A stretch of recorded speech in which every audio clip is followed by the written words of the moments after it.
You know what? I think I need to adjust your audio back.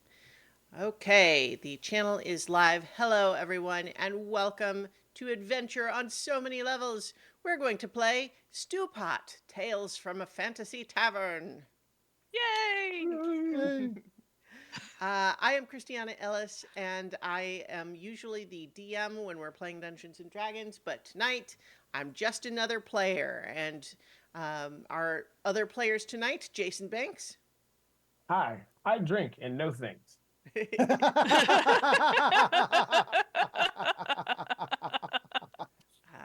Fitting for the subject tonight, I think. Nobilis. Hi, Nobilis Reed. I drink and forget things. All right, now the pressure's on to complete the pattern. Leave or debt. Hi, I'm apparently the only one eating anything in this place. All right, so as you can see on the stream, if you're watching the stream, we are going to be playing a game called Stewpot: Tales from a Fantasy Tavern. Don't want to say Tales from the Magic Tavern because that's a different show. People should check it out though if you don't know about it. It's been running for a long time, so you have no excuse. Anyway, it's a role-playing game with a bunch of little mini games about former adventurers deciding to retire to start a tavern, and I am very excited. It has just come out. There was a quick start available for a while, I think, but this is the you can buy the full version now. So let's go ahead and jump in. So first of all, I would just highlight, anyone watching the stream, you'll be seeing that as I flip through here, there's a lot of really fantastic art in this book. It looks great. Indeed. Yeah. Go ahead. I was just going to say the credits. There were a lot of really talented artists involved in creating this book. Absolutely fantastic.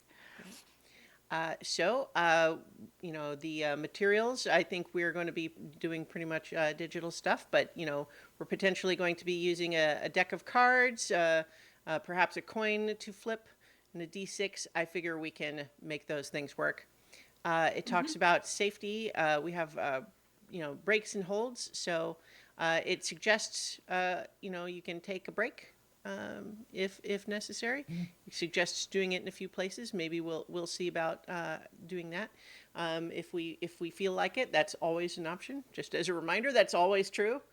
But then holds would be any time we want to just, say hold or take a pause and reevaluate if we want, what we want our story to be. We've been playing for a long time, so I think we're generally on the same page with these things. But it's always good, I think, to kind of recap these sorts of safety tools. Okay, so we're going to start by creating our tavern. And the way that we're going to do that first is we're going to choose a location for it and a look, and then a name. So we have a little sheet here. Let me put this up on the screen. There's a form fillable tavern sheet here where we can take a look. And so as we can see, it's pretty basic. What we're going to do is as a group, we want to decide where is the location of our tavern? What's the size and scale of the town or city that it's in?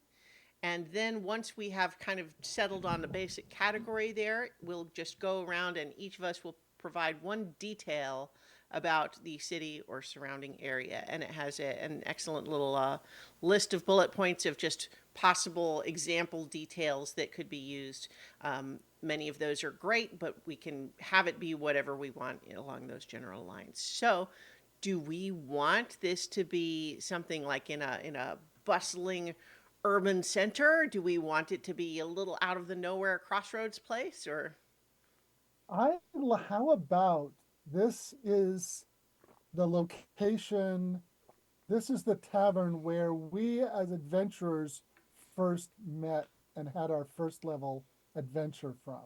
okay, cool. Oh, And that's And awesome. So it's in a It's kind of a growing. frontier town on the edge of the wilderness, keep on the borderlands style. So there's a community there, but it's not a large one. But maybe it's gotten bigger over the years since we Yeah, came through first. Yeah. yeah, that's what I'm saying. Because if we're later time adventurers, right? Like, Yeah, uh, it would be Retired. like, you know what I'm saying? Like the stories would get around, and so like the town would kind of grow a little bit, not like get big, Yeah, yeah. right? But like Mm-hmm. No, when but we yeah. first came here, there was like only one inn, and Mm-hmm. now there's two, and they also Yeah. have a cat house, and now they have this other thing. So I'm Yeah, like, yeah. wow, it's kind of got a little bigger, It's grown into it's like it's on the edge of growing into an actual city, Mm-hmm. but it still tries to like hold on to the town element Yeah. and yeah. So we would think that the population of this town is in the thousands, but maybe I not the think tens of well, thousands. right. Well, or maybe even like the every year they go through the census as a have we broken 1,000 yet? Okay, yeah. Not All quite. right. Yeah. 998. That's fun that like it's sort of a maybe there's like a running thing of like it's fun There's to a sort of pool as to track when the who's population goes coming over and who's 1,000. going and Yeah. like are we what's the tally at, have we broken a Yeah. thousand, And the Yeah. baby that's born like 2 days after they take the census is like, oh, damn it. And then somebody moves out, so we're still below 1,000. Somebody Okay. moves in a couple of days later. It's like, Fun. Okay, so Yeah. we're in a small but growing frontier town. Okay. So now we need to all go around and basically choose like just a detail of either the setting or maybe the specific spot that the tavern is in. We're going to do look separately, so this shouldn't be a detail about like what the tavern itself is like, but because we're going to do that in a But minute. But about the area that it's in. Anyone want to jump in and go first? um,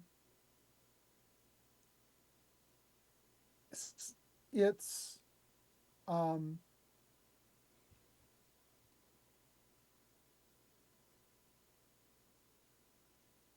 the original settlement is like walled off. It was a fortress place again, keeping the Borderlands style, Mm-hmm.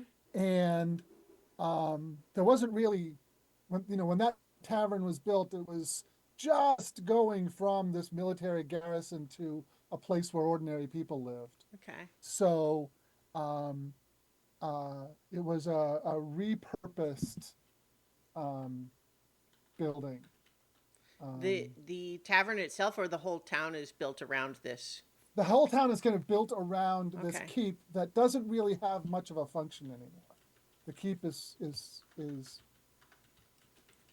militarily speaking kind of obsolete Okay. because Built it's peaceful. around a repurposed keep. All right. Another detail that we could possibly do is like what is the actual like landscape like? We have sort of the town size we Oh, sort yeah. of envisioned frontier, but that doesn't have to be like the United States is frontier, right? Like it could be any kind of a landscape. Um, yeah. Jason, you're muted. Yep.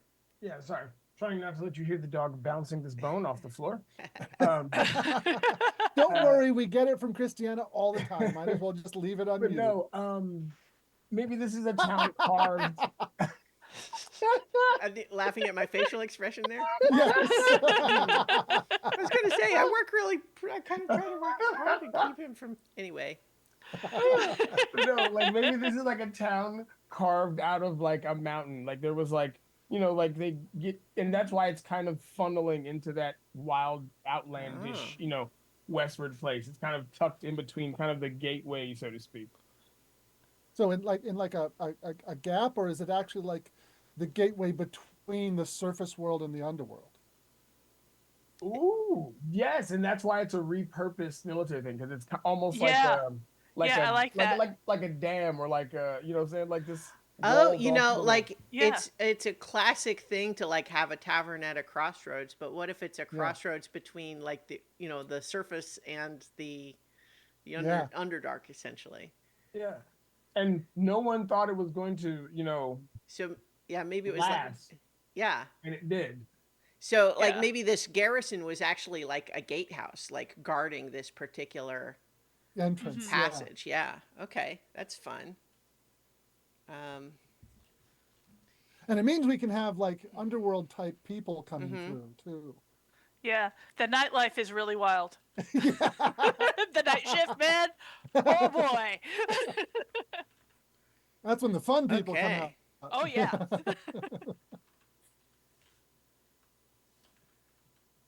Okay. Apparently, Adobe thinks that repurposed is not a word by itself; it has to be hyphenated. Apparently,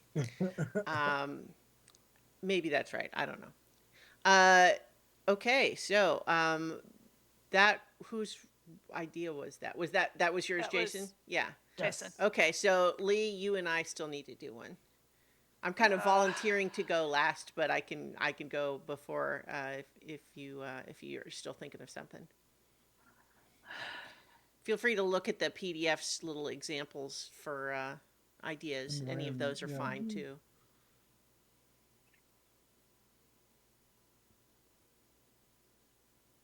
Like we know what the place is like, but we don't know like what the immediate terrain in the underworld is, and we don't Mhm. know what the immediate terrain on the surface world is. Is it in the middle of a Yeah. forest? Is it on the Mhm. edge of a desert? Is it Snowy.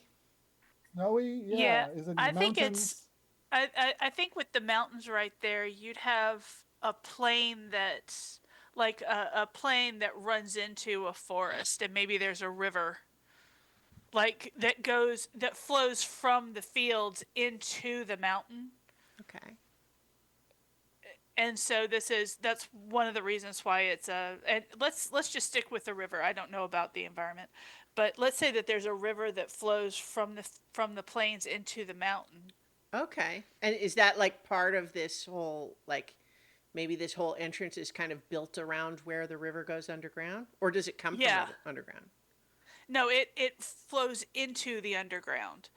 Oh. Oh, so it'd be like if so like basically like if you could take like it's at the edge and you could like take stairs down behind this thing as it falls the waterfall so it goes down into the Yeah. underdark. I'm Okay. reminded of that town in Skyrim that's built on an old uh, uh, ruin. I've been getting the itch to replay that game, so something keeps. What was the name of that town? I have no idea. I've never successfully gotten out of like the Well, beginning stages of that game. I I like many played a whole bunch of Skyrim where I realized after tens and tens of hours that I had not touched the main quest in a long time and then kind of just stopped playing.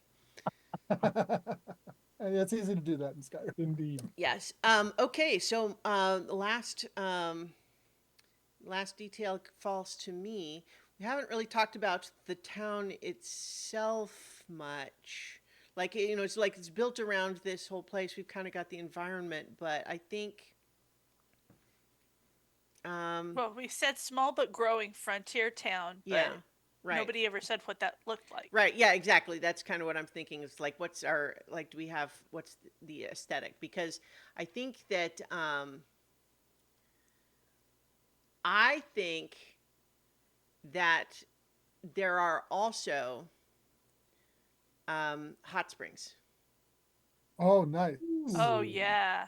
And so I think that there's hot springs, which makes let's say, it's generally kind of a cold, snowy environment outside of the town, but the town itself is abnormally warm compared to the surroundings.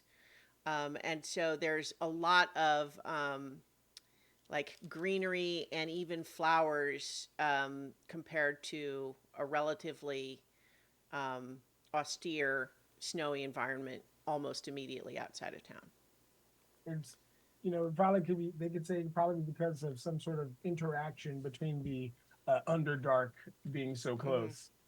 Yeah, like the source of the hot springs. Like, well, so we've got an interesting so the river. I'm willing to be overruled by the on the river No, no, bit. no. Like No, no, so. no. No, I'm just trying to imagine. No, the river is fine. I'm not trying to cancel out the river. I have to adjust your thumbnail, Lee, because you're way over on one side of your screen.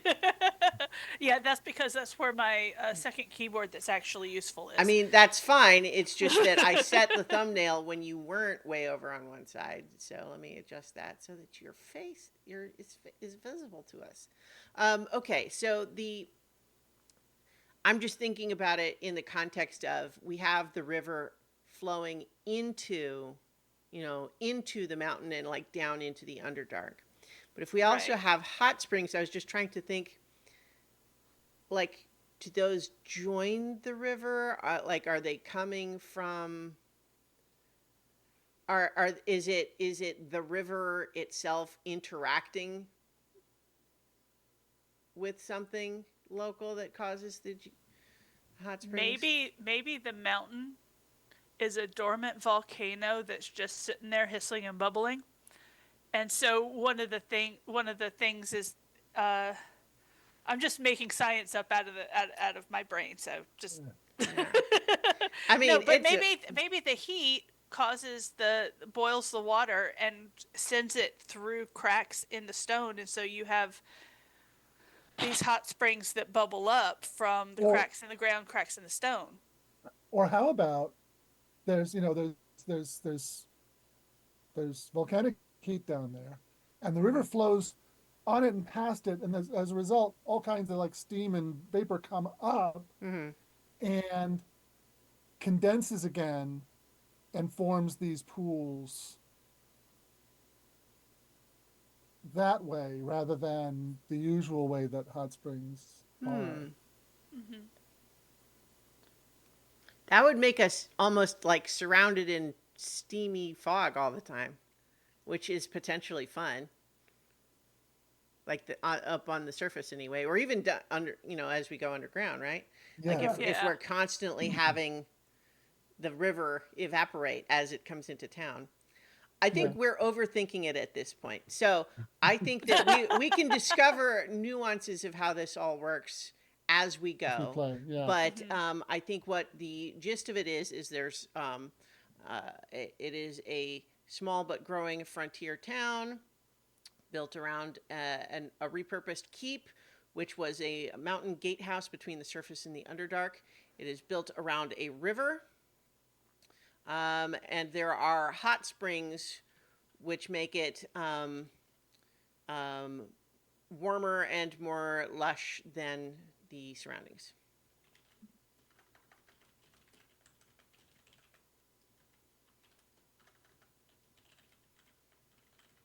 Okay, great. And all of That is that a is just Just the the location. location. So now we need to do the look, which is what does your tavern look like? Be as general or as specific as you like. What interests you most about a building? What draws your eye? And there are examples there as well. And so we each need to pick a detail about the tavern itself.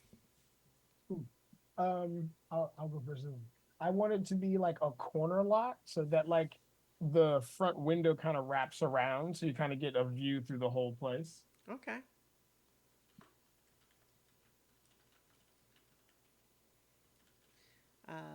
So are you thinking that when you say a view of the whole place, you mean that from inside the tavern you can see you have a wide viewpoint, or do you Yeah, mean from like through the windows people can see a lot of the yeah. Through tavern? the windows, they can see a lot of the tavern, so you can see people there drinking and so forth. Okay.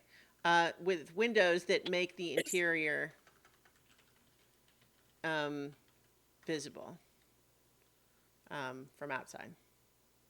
I mean, most Yeah, windows do that to some extent, but the point just being that even if you were just walking by, you would look through the windows and see, like Yeah. it's it's not designed for like privacy or to be like tucked away. It's almost like, Yeah. yeah. Yeah, Okay. Many like of right people out have there. been- many of people have been thrown through said windows. Yeah, Okay. maybe they're magic windows that are self-repairing. It happens so Well, often. we'll. I think there's plenty of room for that sort of thing as we go. So, okay, that's a good Yeah. detail. Um, Um, the place is lit by um, a crystal that goes all the way up from the underground spot where the tavern is up to the surface and catches the sunlight and kind of ah, like so this it there's a thing that they used to use on sailing ships to illuminate the lower decks, mm-hmm, and they'd put this prism in the floor, and it would catch light and just kind of okay, spread it around underneath it. So yeah, sure. Presumably, it has light also when it's dark outside, but during the day, it's gathering, or yeah. Well, it basically it's got daylight light in it it's like a when skylight it's from yeah, yeah. but it's Okay, piped in rather than yeah. so you also snuck in there that we are in the underground part, which is not a problem. Well, No, I no problem. I'm not trying to accuse you of cheating or something.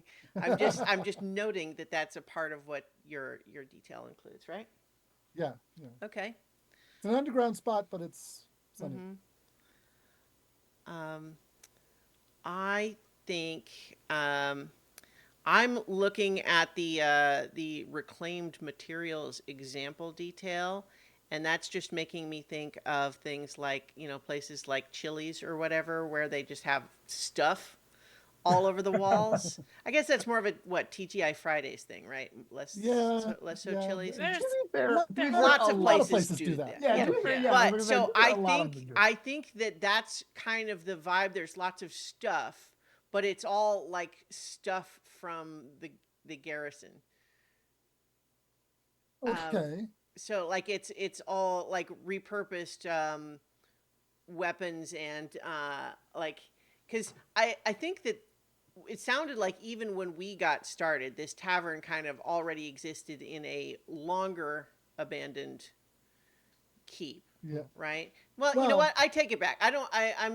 I'm withdrawing that suggestion just because I don't want it to be. I don't want it to feel like military. okay. Um. So yeah, I don't want it to in that sense. It could be. You know You what? could do this. How about it? Hmm. I.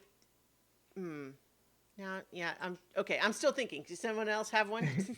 I was gonna say you could do the same idea, but it be with different um like Planet Hollywood. It's a bunch of Hmm. artifacts I from did kind different of start going there in my head, so maybe yeah, that like works. different Yeah. adventuring groups. Like if they So started at this inn, they would come back and bring something. okay. Yeah. So it has or maybe not even so much Planet Hollywood as much as just like those restaurants where they have like signed photos of all different Yeah, people who have been there. And yeah, so it's walls covered with keepsakes from adventurers who have passed through. yeah. Like if this was set in Dungeons and Dragons, there'd be like a picture of Yeah. Drinsits over the wall. There's Okay. a restaurant at and a place in this area near DC called Five Corners gets a Peking duck, and famously, it was George Bush the first's favorite restaurant, and so for a while it was like the place to go, and the walls are at every square inch of the walls are covered in 8x10 glossies of the owner with dignitaries and generals and ship captains and Mm-hmm. secretaries of departments and just like anybody who's SES or higher in the government. Mm-hmm. He gets his picture taken with him, and it's just everywhere. You know, honestly, Not a bad way to make a living. Sure. Okay, so we need one more detail.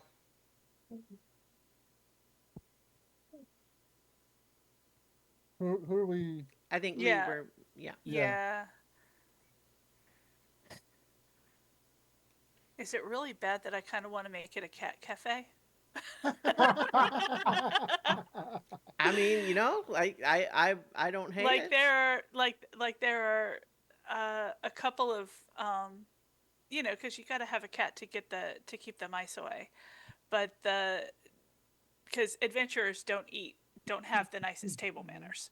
Uh, so I'd say there's like 4 or 5 cats that just live out in the tavern, and so the tavern has the little doors Mm-hmm. in the bottom of the door, so the cats can get out and do whatever. But they actually live there, and so it's like cat therapy for traumatized Well, adventurers. Quick question. I think that I like that idea. Given that it's a fantasy setting, do we want it to just be cats, or do we want to have it be some sort of a fantasy Mini stand-in? displacer beast. No, what were those? Oh, remember we in the campaign the Oh, with the Radiant Citadel with the little fluffy caterpillar yeah things? yeah Yes, yes, yes, Oh, yes. wait. Let's see. I'm trying to remember the what those were specifically. because we followed them out of town. Remember? Well, I don't think the ones I'm thinking of the ones we played hide and seek with. Oh, see, I'm talking about the ones that we followed out of town to the dude in the like swamps, and we like stole his house because it was like a cart thing. It was after all of our situation with the hacks. Okay, I you have to don't be more recall. So you specific. you We've had you. situations I with think we've hacks. got a couple of different campaigns. So, because Lee said Radiant Citadel, it sounds like Jason, you're talking about the Planescape one. Yes, Okay. So, but we are on the right track to fluffy, cute fantasy creatures. yes. Okay. Well, you know what? We can have them be whatever we like. Do we want? Um, do we could have them be predatory, giant, soft, furry caterpillars that are like cat-like in vibe. Yes, absolutely. Or like 10-legged cats. Yes. Caterpillars. Yes. And I just want y'all to know, when I get to create an NPC, there will be an old lady who has one that is her favorite, and it sits in front of the fireplace in her lap and will bite anyone. Except her. Yes, except her. Yeah. And yes, she will be a hag. All right. Okay, so the look. We got a corner lot with windows that make the interior visible and appealing.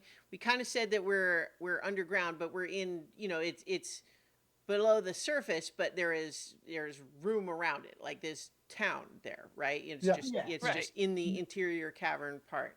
It's like this. Um, It's probably like this bar I saw in Richmond, where like they have an upper area, and then at nighttime when it gets rowdier, they have a stairway that goes down into a lower bar area. Nice.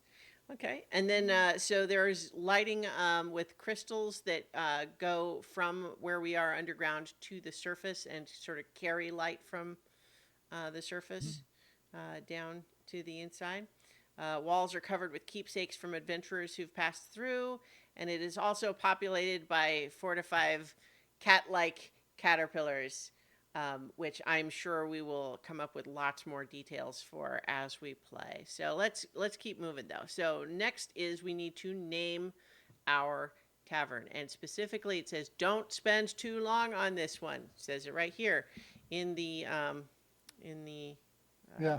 the sheet. So feel free to come back to it if you're stuck. Remember, you can always change it if you come up with a new name during play. You can also come up with a symbol or emblem to go with the name. Chipped paint sign outside really completes the look. Does anyone have an idea for the tavern? Delver's Delight. Delver's Delight. That's fun. But I'm The sure odd there's spoon. The Odd Spoon. Ooh. I was thinking Gatehouse Tap House. okay. I Um, like that. I like that. I like that. Yeah, let's do that. oh yeah? Yeah. Okay. Yep. You know how much I hate naming things. All right. Well, Gatehouse Tap House. I think it can also be something where people have all sorts of names for it. Yeah. All right. I guess Tap House you have to hyphenate too, or else it looks like it would be Tafhouse. I, Okay. So now we'll take a note that there are 4 categories of ratings that our tavern has, but as we start, all of them are 1. They can potentially go up to 4, but the ratings are cuisine, atmosphere, service. Wait, hang on. Is there just the 3? I thought there was 4. Um, no, it's just the 3, but it's each of them Atmosphere, can be from 1 to 4. service. Yeah, so cuisine, atmosphere, service. So with level 1, cuisine, a cramped kitchen, plenty of staples, but nothing fancy. Atmosphere, comfortable enough, but a little boring. Things feel slightly off. Service, a former farmhand, an injured local guard, etc. But we will, as we play, potentially advance those. So uh, the tavern starts off small, kind of shabby. With our hard work and more than a little luck, we're going to make it better. So we're going to be playing various mini games, and periodically, after every third mini game, we'll play the wear and tear mini game, which can let us increase one of those tavern attributes. Okay, now we're going to create characters. And let's switch my screen to show the character sheet here. So you need a name, a look, which it suggests a weapon, an armor, and a quirk, and it has a table of many that you can choose from. You need an adventurer job, and there's a list of the jobs. For example, paladin, wizard, fighter, rogue, druid, bard, ranger, swashbuckler. And then you also need to choose from those. It has them in the PDF here. 3 Yep. adventurer Page 27. experiences. Yeah, and so what you can where let me there. So you can choose those your job, and then it has example experiences within there. And I think that the ones that they're talking about, like when they say experiences, they're talking about like the fireball mastery of flame, right? Like that's what they mean. That's what they're talking about. And obviously, again, those are examples. You could choose something else if you like. But then you're going to choose a town job, which is like now that you're not an adventurer anymore, what are you doing in town?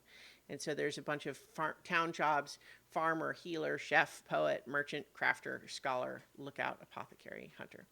So there are town job experiences, but you don't have any of those yet. Part of the game is by playing these various mini games, you're going to end up crossing out your adventurer experiences as you sort of leave that experience behind, and then you take on town experiences.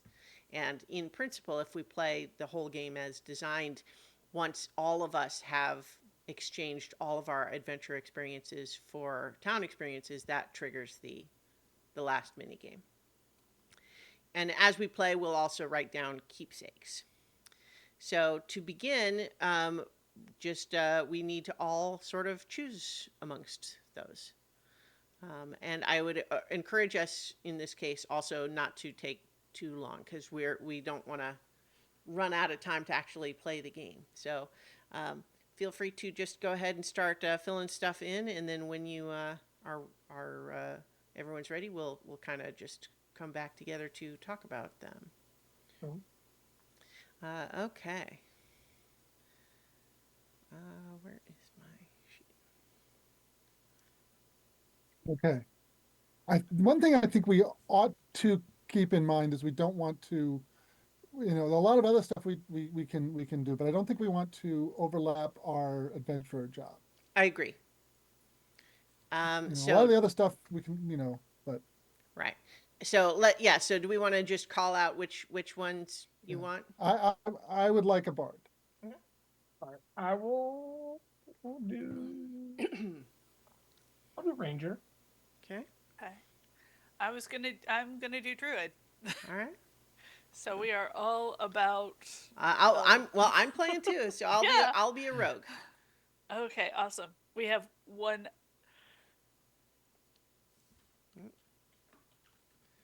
Okay. Non-nature focused person. Yeah. Okay. Um, now I'm going to just go ahead and choose stuff from the list here. Yeah.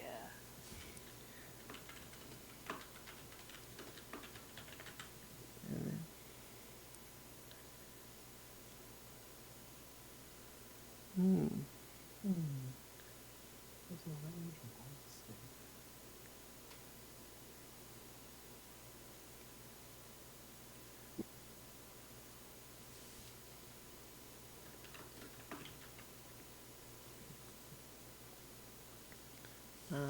Huh.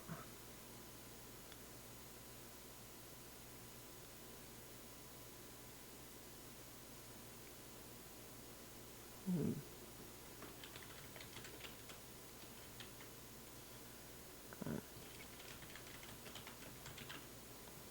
Okay. So, look.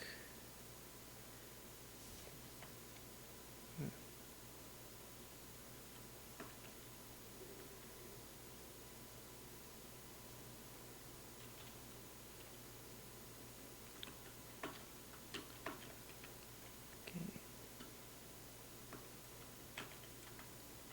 Here's a question: did we Mhm. all adventure together, or were we from I disparate was assuming parties? I was assuming that we would be, a former party that decided to retire together. That doesn't have to be, but that was kind of my assumption. We didn't really say. Okay.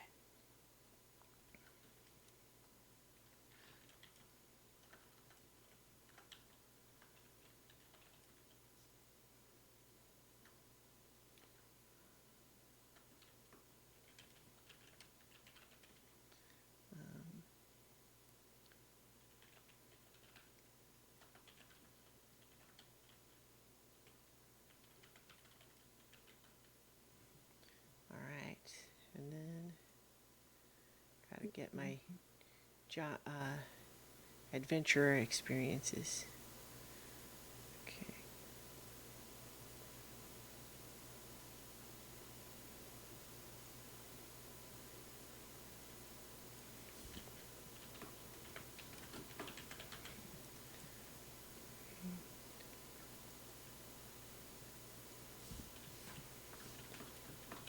Okay. I'm going to talk a little bit because otherwise, right now it's just dead air. So, Yep. um, I have already chosen that my weapon is twin jeweled daggers. I have a mask as my armor, and quirk shoulders that tense to the sound of metal. Adventurer job rogue in the rogue experiences I'm choosing. Cat's grace extraordinary agility. Nimble fingers no lock stays locked, no trap can catch you, and adder's fangs deadly poisons and their antidotes. And I'm imagining the look is short dark hair, practical clothes, stylish cape, and of course the mask when I'm wearing it, which I don't think is probably all the time anymore. And name Cassandra. Okay, I've got Corwin Gemsworth, um, and um, uh, he's uh, uh, always impeccably dressed. That's his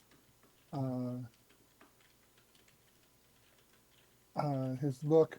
I was going to take twin daggers, but you got that, so I'm going to Okay. switch. He's got uh, a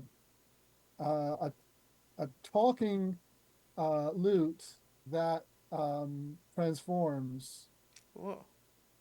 Um, and I'm grabbing that directly from Thunderbolt Fantasy because I think it's cool. I don't know if you've seen that show. It's amazing. I would love another season. Oh, that's so good. Oh, it's coming. It's like the next season's like right. It's season 4 is imminent. Okay. So I think maybe we can also have like the last thing that we all call out is town job.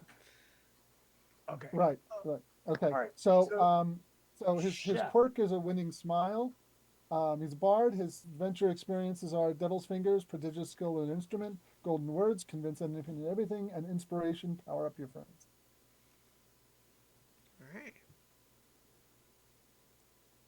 Jason So, Lee. Oh, yes. So his name is Juby, and Juby. he is a ranger chef. And his weapon is a combination of two of the things I saw because I really like the enormous hammer carved from bone.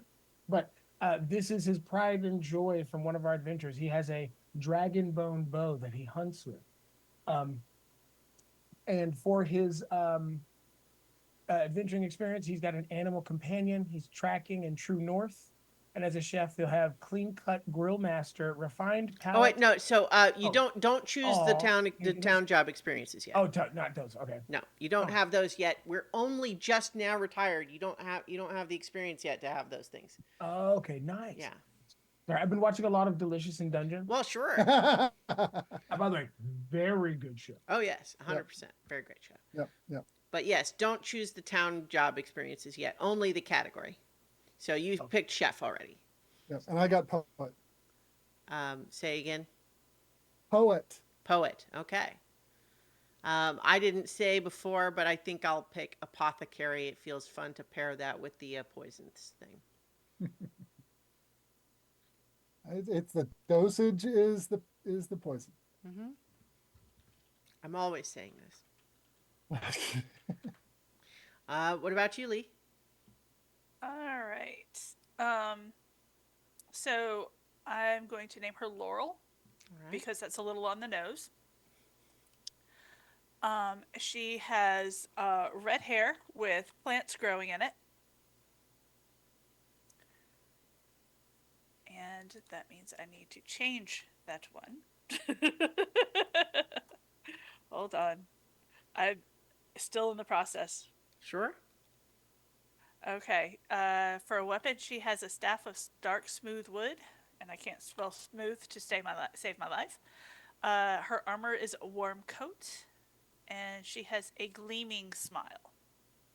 And she's wearing a leather dress, just so you know. She is wearing clothes. So she is a druid, so she has natural armor, a green thumb, and she is a shapeshifter. Oh.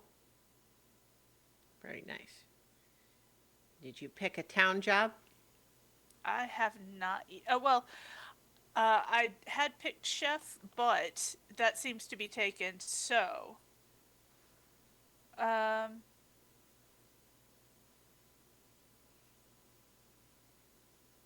let's do farmer. Okay. All right. So, I think now that we have got our characters and our tavern fleshed out a little bit, let me switch back over to this.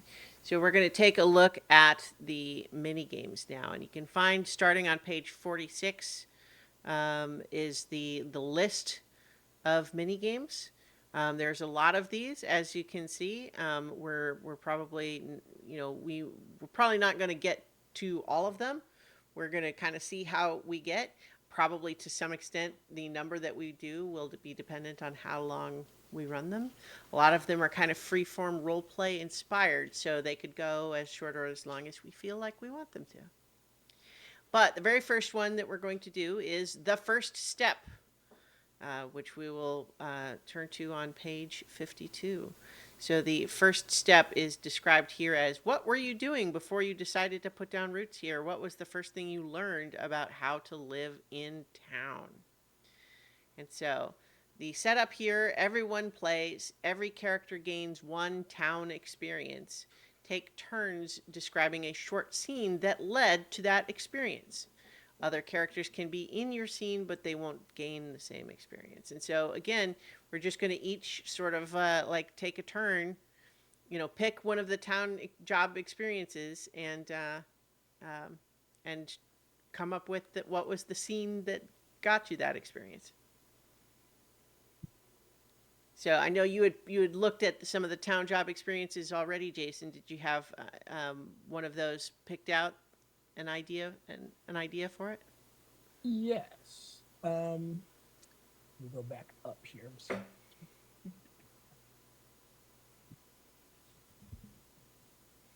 And yes, um,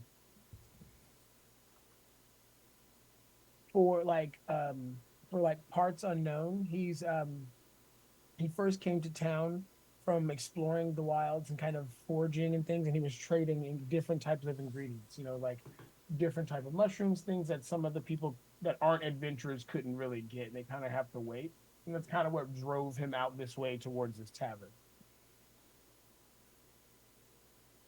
Okay. So again, if we want, we can actually sort of role play a little scene of it, or it can just be as simple as describing it like that. So, how do people feel about that? I I mean, mean, if you want to leave it as simple as that, we'll get through more mini games. That's for sure. yeah. And then so there's nothing wrong with that. I'm just wanting to make sure everyone understands there's the option of fully role playing or just describing it that way. I think it's up to Jason what he wants. Sure. That's why I'm just presenting it as we're getting Yeah. started. Oh no, we can go to other people too. I think that's fine. Okay. All right. So, Lee Nobilis, do you have one of your ones? Um, I think from just my imagination is that Corwin is very much a people person, um, and he actually was one of the first to arrive here of the party, um, and um, somebody called on him who remembered him back from the very early days to handle a difficult situation. What kind of difficult situation might he have been called for? Well, Um, so do we want it to these? I'm inviting you to throw me stuff. Sure. Well, I was Um, just going to say, do we want it to be like something that the party was doing, or something your character specifically was doing? I think I think it was something my character was specifically asked for. Um, Okay. um, yeah, it was a dispute that they wanted someone who was very persuasive because everybody was really kind of stuck in their position. Okay. Um, uh, and Um, yeah, maybe it was. Maybe a little bit of frontier justice. Maybe they needed you to be an adjudicator for. They said someone stole something. I so I or may what kind of came to mind for me is that this because this whole place is organized around a gatehouse, maybe it has long been the case where like the gate itself is kept closed and gets opened when people come, but now there's a dispute of like, should we just have it be open? yeah, and there's Ooh. this one guy who's been the gatekeeper since forever. That's his job. Mm-hmm. And leaving it open would leave him without anything to do. Um, I feel like and it would also like if the idea is things are actually safe enough and have been safe enough that we don't need to keep it closed, that almost invalidates the work he's been doing. Yeah, yeah, and so he was Corwin was called in to kind of um, handle the situation, um, and um, So is the and what he situation? did was that okay, and here's what happened. Corwin saw that the tavern that they had originally met in had fallen had been basically abandoned. Hmm. That nobody was running it. It was empty. And Corwin just kind of said, "Hey, you know what? I'm going to be reopening that thing. It's just like had a brainwave at the moment, and I need a doorman." Ah, And that's great. so he became the doorman the at the Hmm. at the the Gatehouse Tavern. So that means we're creating an employee NPC for our tavern here, right? Sure. Former gatehouse guard, now tavern doorman. What's his name? Good question. Um. Uh. Uh.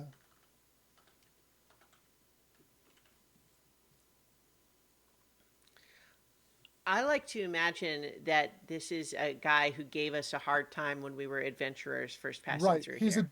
dwarf named Old Tough, and Oh, Tough is Tuff, which is a kind of rock. okay. Great. Love that. Um, so I think the scene was basically that we had him sort of making a big fuss, causing like a lot of trouble, Yeah. obviously in personal distress, but also stirring up trouble Mm-hmm. because he didn't Yeah. like Yeah. this town decision. Um, but you resolved it by And it's like, and I mean, he may not even have been making a lot of trouble himself, but the town was like, we can't. I mean, he's a fixture. He's a dwarf. He's not going to retire anytime soon. He's old, but I mean, he could Mhm. go for another 100 years. Yeah, We Yeah. can't just wait for him to age out of the job. Yeah. there's a lot of well, now what am I gonna do? I've been doing this Yeah. all my for the last 100 years. I've been Or right longer. here. Fantastic. Um, great. Okay, so I think that And oh the yeah, town experience that I've added is a friend in need, know who to call for a favor. fantastic. That's great. Um, I think that Because Old Tough also knows every. sure. I mean, he would have to. Yeah, I mean, yeah. Yeah. Uh, so I think that Cassandra, when she returned to, we didn't name this town. No. When she returned to the town, I think that in the time since we had our first meeting here, the region has gotten safer, more peaceful generally, Right. Right. right? And so I think that perhaps despite the sort of natural geographic features making it like a warmer, more lush than elsewhere was true, there was still a lot of sort of things were kind of beaten down. There's always a lot of tromping through, and so things weren't really flourishing there in that way. Mm-hmm, And mm-hmm. so returning, I think what really struck her was not just that there are so many more plants and flowers around, but that the plants and flowers now flourishing have given the whole town a different like smell. Like you Right. can like as you travel through the different parts of this region, like whether it's flowers here, certain kinds of mushrooms there, glow fungus over there, that there's you can smell where you are in town with positive pleasant smells of plants now, Right. instead of just saying, okay, well, now you're by the tannery, you can tell because because it smells terrible, that sort of thing. And so Yeah. I think that as she was kind of just exploring, I think she had started looking for, some of the just little bits of like, herbs or moss that she kind of keeps in her sort of prepared stash. Like she gathers them just out of habit everywhere she goes, because she always used to make poisons and such. But just in seeing how many more there are and just noticing, I think like she just found herself sitting in a little plaza area and just kind of like turning this way and that and smelling. It's like, oh, here there's someone's cooking food over there. Oh, I can smell, the glow moss over in that direction. And in just suddenly just finding a sense of peace and calm in realizing all of these new smells that are here because the town is finally able to thrive in a way that it couldn't before. I've got an idea for the name of the town. Okay. It used to be called Twilight Gate, but that was, as the place became more peaceful and um, uh, as it was, Twilight is kind of a Mm-hmm. dark term. They renamed it Morngate. Oh. Like Morn? Morn, like in Yeah. morning, But it's also like still with the alternate spelling of Mourn, Yeah. still kind of that duality between Sure. the two meanings of that phrase. Yeah. But the Um, twilight and morn is great for this boundary between the underdark and the yeah, surface as well. hmm yeah, Fantastic. I love that. yeah, that's exactly right. Okay, so the apothecary town experience that I took is smell the flowers, a keen nose mastery of scents.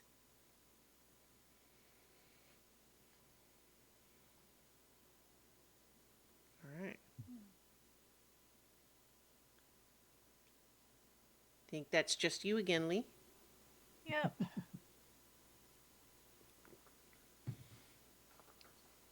All right. I think what happens is as Laurel is on her way through to the tavern, is that, as the community has gotten more and more peaceful, farmers' fields are beginning to stretch out beyond the boundary of what there had been. And they're still in range of the the better environment, so things grow a little faster, they grow a little bit more abundantly, but that just means it attracts more deer. And so she's passing through, and farmer just no idea what his name is, but he's like cursing out the deer. And so she volunteers to stay the night and chase off the deer. And so she transforms into a wolf and chases off the deer from his fields. And so he's very appreciative. And I think that would be putting a point into home remedies with unconventional solutions. Okay. Nice. Okay, so now that we all did our first step, right? hmm So now we go back to page 46 and the list of mini games there now, and you can see that they have little symbols. So the ones that are with a little bean there are good intro picks after the first step. There's ones with a little, leaf games with core mechanics or a unique structure. Pumpkin is games that are mainly prompts for freeform roleplay. And then the little Stewpot is games that let you upgrade the tavern. So we're just going to take turns picking the next mini game to play, and then we'll turn to the appropriate page and see what it says. Lee, just because you kind of ended up going last before, would you feel uncomfortably on the spot if I suggested that you pick first? Uh, no, but let me scan through and find Sure, one. sure. As it said, the ones with the little bean are good intro picks. Yeah. Lots to choose from. The only one you wouldn't want to pick yet is In the Rhythm of Things, because that's the one that ends the game. Yeah. How about a fleeting moment? Okay. Fleeting moment, page, let's see, the sort of the little intro text. Something about the way the fire flickers lingers in your mind. The smell of hay and clover brings a tear to your eye. Fading memory resurfaces. What do you still carry from your old life? And so the setup there is this is a one character game. So the character's player finds an object in their pockets, on the table, or around the room. And then other players can add details or ask questions during the game. And so I think this is not suggesting that you physically in your room are picking up an object. You're imagining your character is holding something, right? Right. And so the idea is you're examining the object, touch or turn it in your hands if you can, smell or taste it if you can. What memory does this bring up? And then eventually, once you've described it a little, you're going to choose to either hold on to it or let it go. And so just, think of something for it to be, and we can kind of help flesh out the little scene memory here.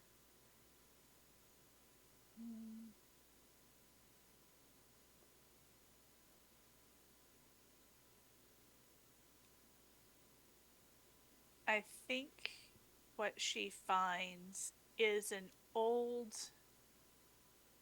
dented camp fork with, one of the tines is broken So- and it's scorched. If I may, I'm sorry to interrupt when you just got started, but I'm looking at fine. the text in the book here, and it does seem like it might actually be saying the character's player finds an object in their pockets, on the table, or around the room. And Okay. then later, it talks about if you hold on to it, it says keep the object near you for the rest of the game. And so Oh, okay. it sounds like I it's have to encouraging you find to something. actually have a physical object, Okay. which is kind of a fun idea. That is very, very, very interesting. And I am going to pick this. And I don't know if you can see it, but it's a letter Okay, fun. that was sent to me. Okay. And so I think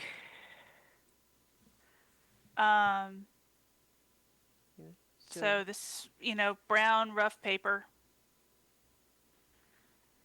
It's pretty good cardstock actually. The envelope. I don't still have the letter that was inside it.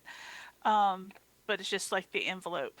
And it's pretty good, fairly heavy cardstock.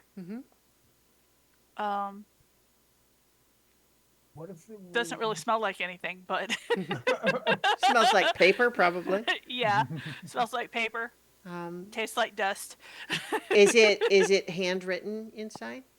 Yeah, well, the address is handwritten. Well, I mean, let's go. Now that we've got the inspirational object, let's go to the fiction. Yeah. And what for your character, what did that envelope contain, and why is it now empty but you kept the envelope?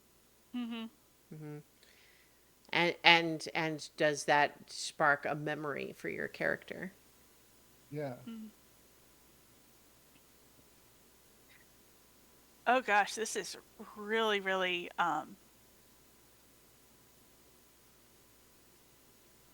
I think probably what happened, and I'm showing the back of it because this could have been like a seal or something, or an indication of who it came from. like in code or like the Yeah. sign for a store or something like that.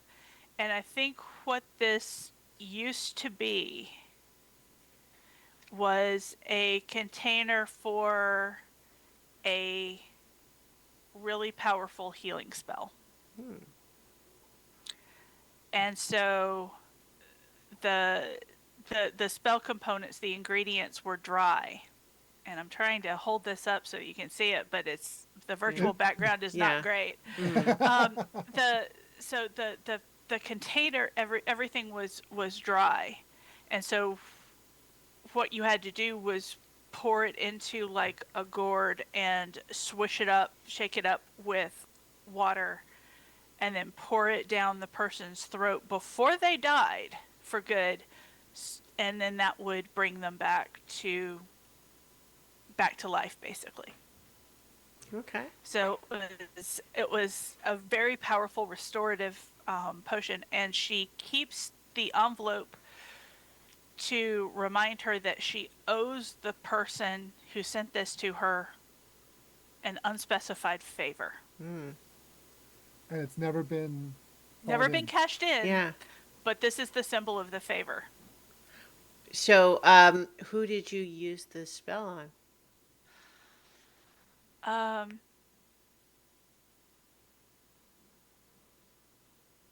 I think I used the spell on Cassandra Oh, okay.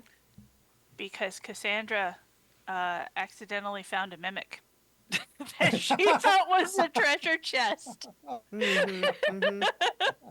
And it wasn't just one mimic treasure chest, it was like a whole family. Oh no.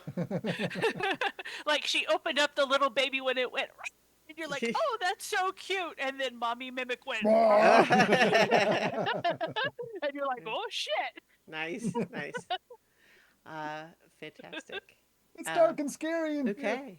So, who is it that sent you the ingredients that you owe this favor to? Yeah. Because I think that's an NPC we need to write down because they might come back. Well, maybe. I'm gonna say her name is Tasha. Okay. And not from the Cauldron of Everything, whatever. Sure. Yeah. But just There's gonna be more than one that's- person named Tasha. yeah. Her name is Tasha, and she's a wizard in the employ of the regional king. How did you know her? Or I guess you did say she. Yeah. Mm-hmm.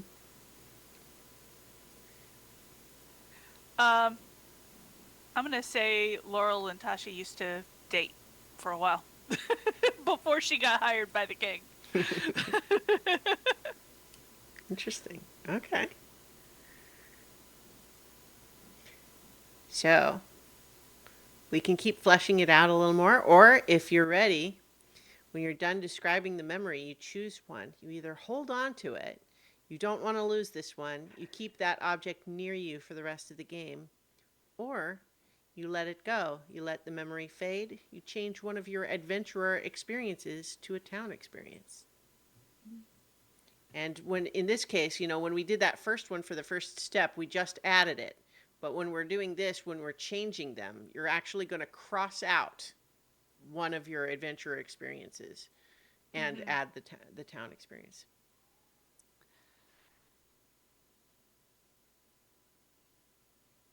I think. Um. Hmm.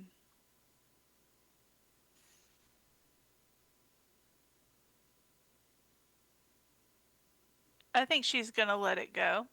Okay. And she's going to change natural armor into bounty. Okay. And so definitely don't delete the one that you have. Just note that it's marked out. It specifically says here is when an experience is crossed out, it doesn't disappear. It served you well at one point. It might be hard to see yourself as someone who doesn't do that anymore, but you don't need it here. You can put it away for now. You just put X's in front of it, behind it on the text. Yeah. So I'm sorry. I know you said which one did you, what are you removing and what are you replacing it with? I'm Xing out natural armor Okay. and I'm replacing it with bounty. Mhm. Your harvests are large and exquisite. Nice. Okay, great. So, who would like to pick the next mini game? I would like to pick shields and skillets. Shields and skillets. Let's see. Page 62. Okay, yeah, this one is. I really caught my eye when I was reading through it originally. So, in this one, enchantments are volatile things, especially when they sit unused for years. A long time ago, many retired adventurers died in tragic accidents caused by their old enchanted equipment. Homes were leveled, sometimes even whole towns. Many believe these disasters were caused by the curses an adventurer accumulated over their career. Certain enchanters eventually realized the root of the problem, but they couldn't separate the magical and physical on their own. It takes a high level of skill in both disciplines to disentangle the work that created such an item. This is why enchanters and blacksmiths often travel in pairs. One such pair has just arrived now.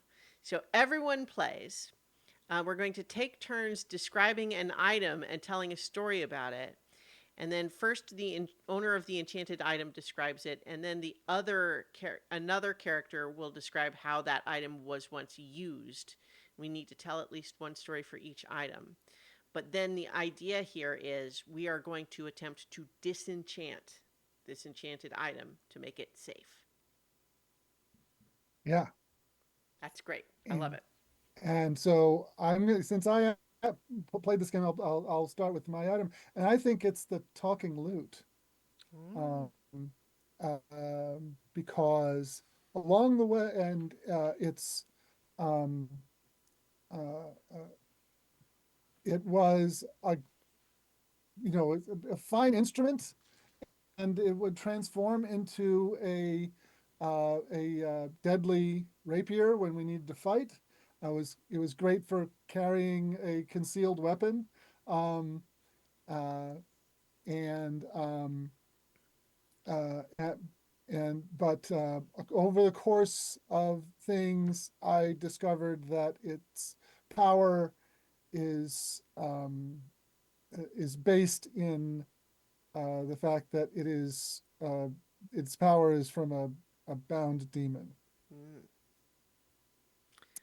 I remember the time that Corwin used that lute to distract a hydra that was guarding a bunch of treasure, and we needed to get past because the treasure included a some precious heirlooms stolen from a family that didn't have much to spare to begin with. And so this Hydra was already a tough customer potentially, and we were worried about trying to fight it because, of course, of the whole thing where if we could cut off its heads, but then they're going to grow more heads.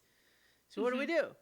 And I remember Corwin, just bold as you please, steps in with that loot and just starts putting on a show for the Hydra. And they say, there's the old saying about music hath charms to soothe the savage.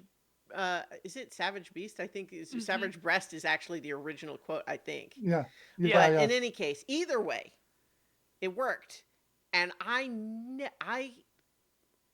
think Cassandra, I did not believe that it would work. I thought it was a stupid idea and that you were just going to be announcing your presence to it, and then now we're discovered and it's going to be on guard. And yet, He when you rickrolled. started playing, damn if that Hydra didn't just stand there captivated while the rest of us snuck around and took those treasures back. Mm-hmm. He rickrolled the Hydra. Mm. Yeah.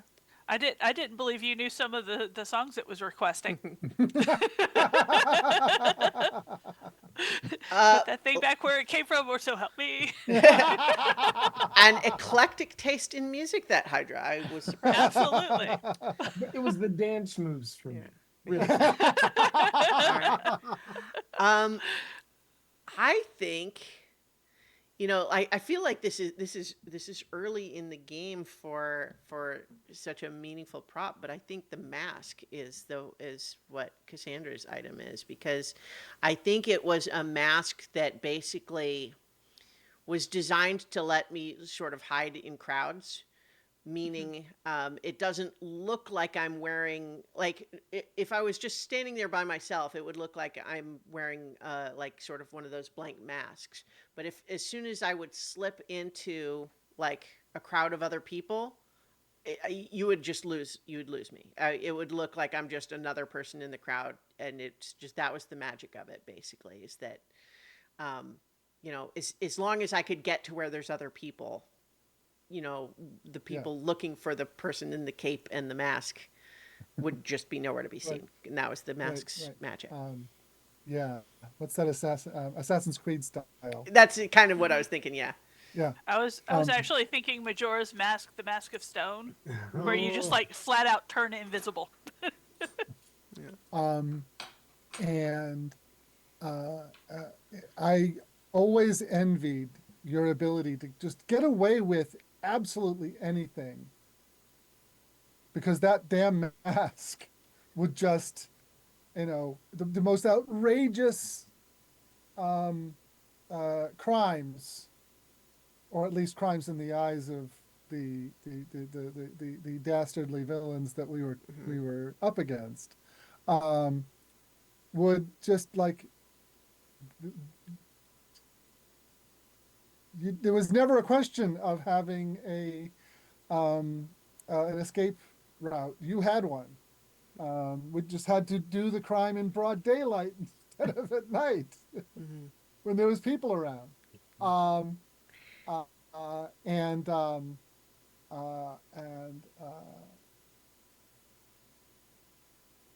so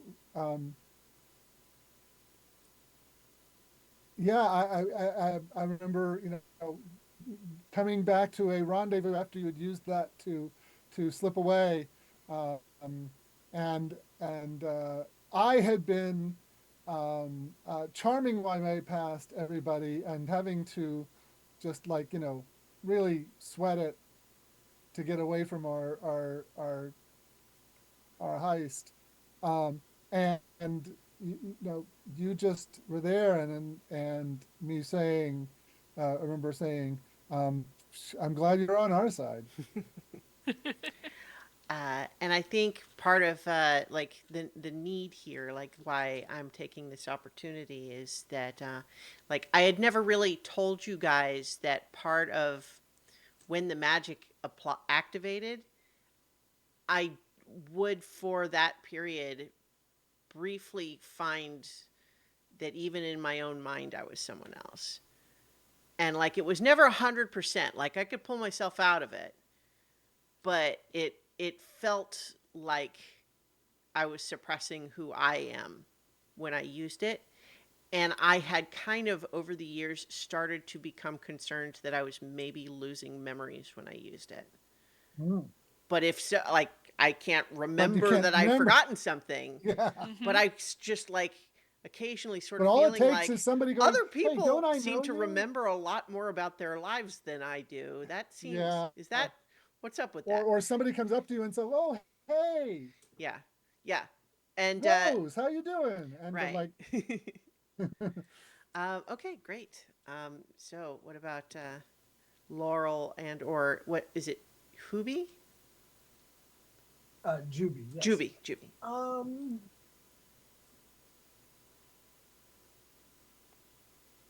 I've got one if you want me to go first. yeah, you could.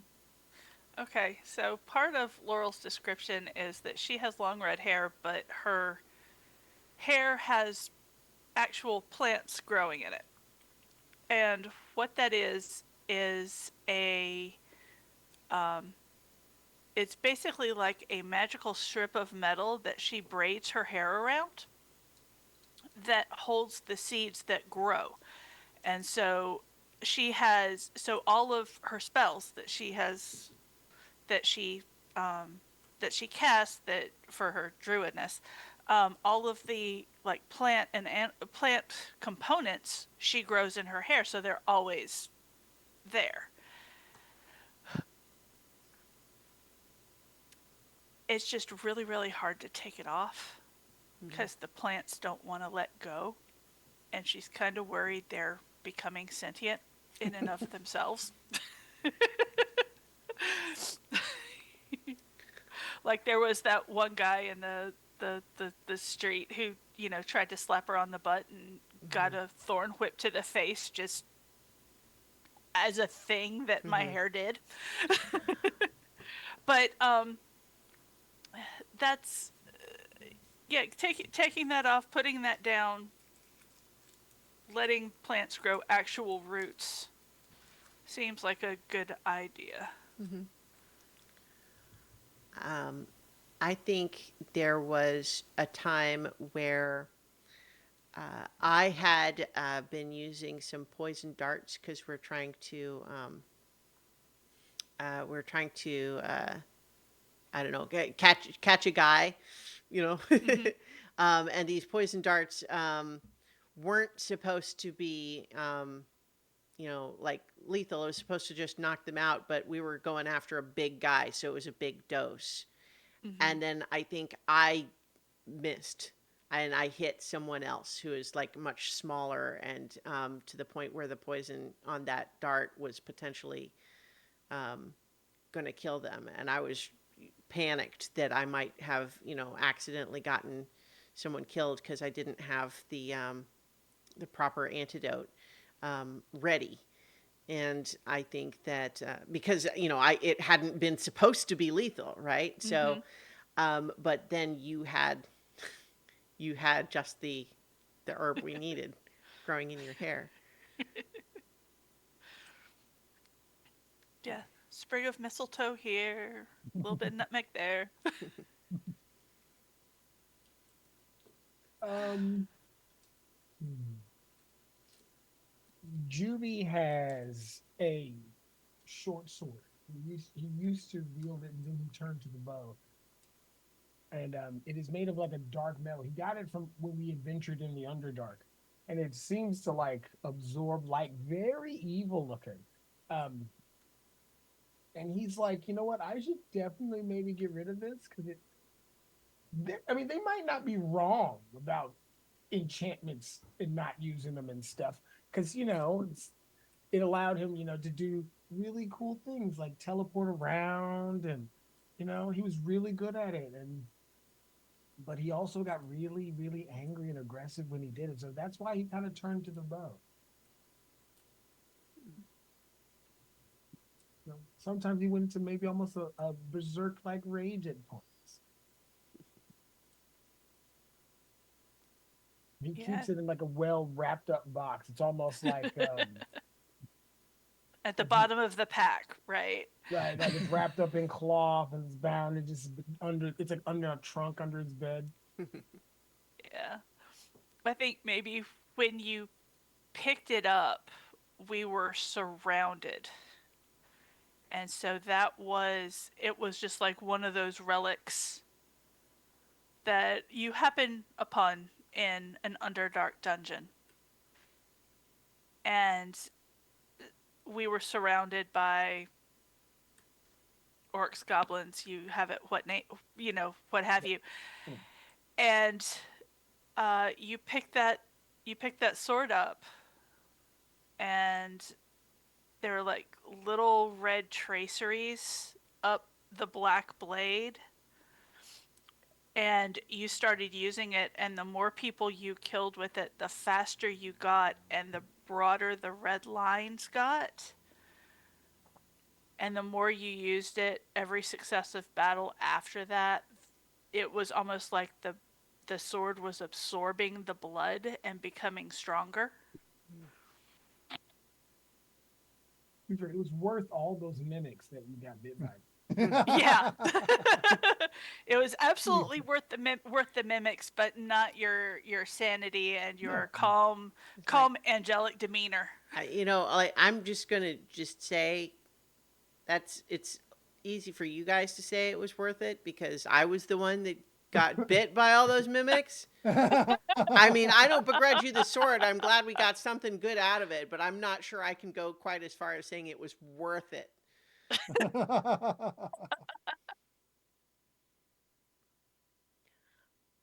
There's a little bit on either side of the Sure. scale. A little bit of column A, a little bit of column Okay. B. So now that we have all described our item, we need to flip a coin for each. I don't have a coin handy, and flipping. Oh, look at that! So Nobilis has got a coin. So, do you Right. want to do it for your loot I'll do first? it for mine first. Yes. Okay. Tails. Tails. It means disaster is narrowly averted. There is very little of the item left to salvage. How do you say goodbye? Well, um, the enchanter and the blacksmith, um, you know, pull out there's like a portable holes type situation. They lay out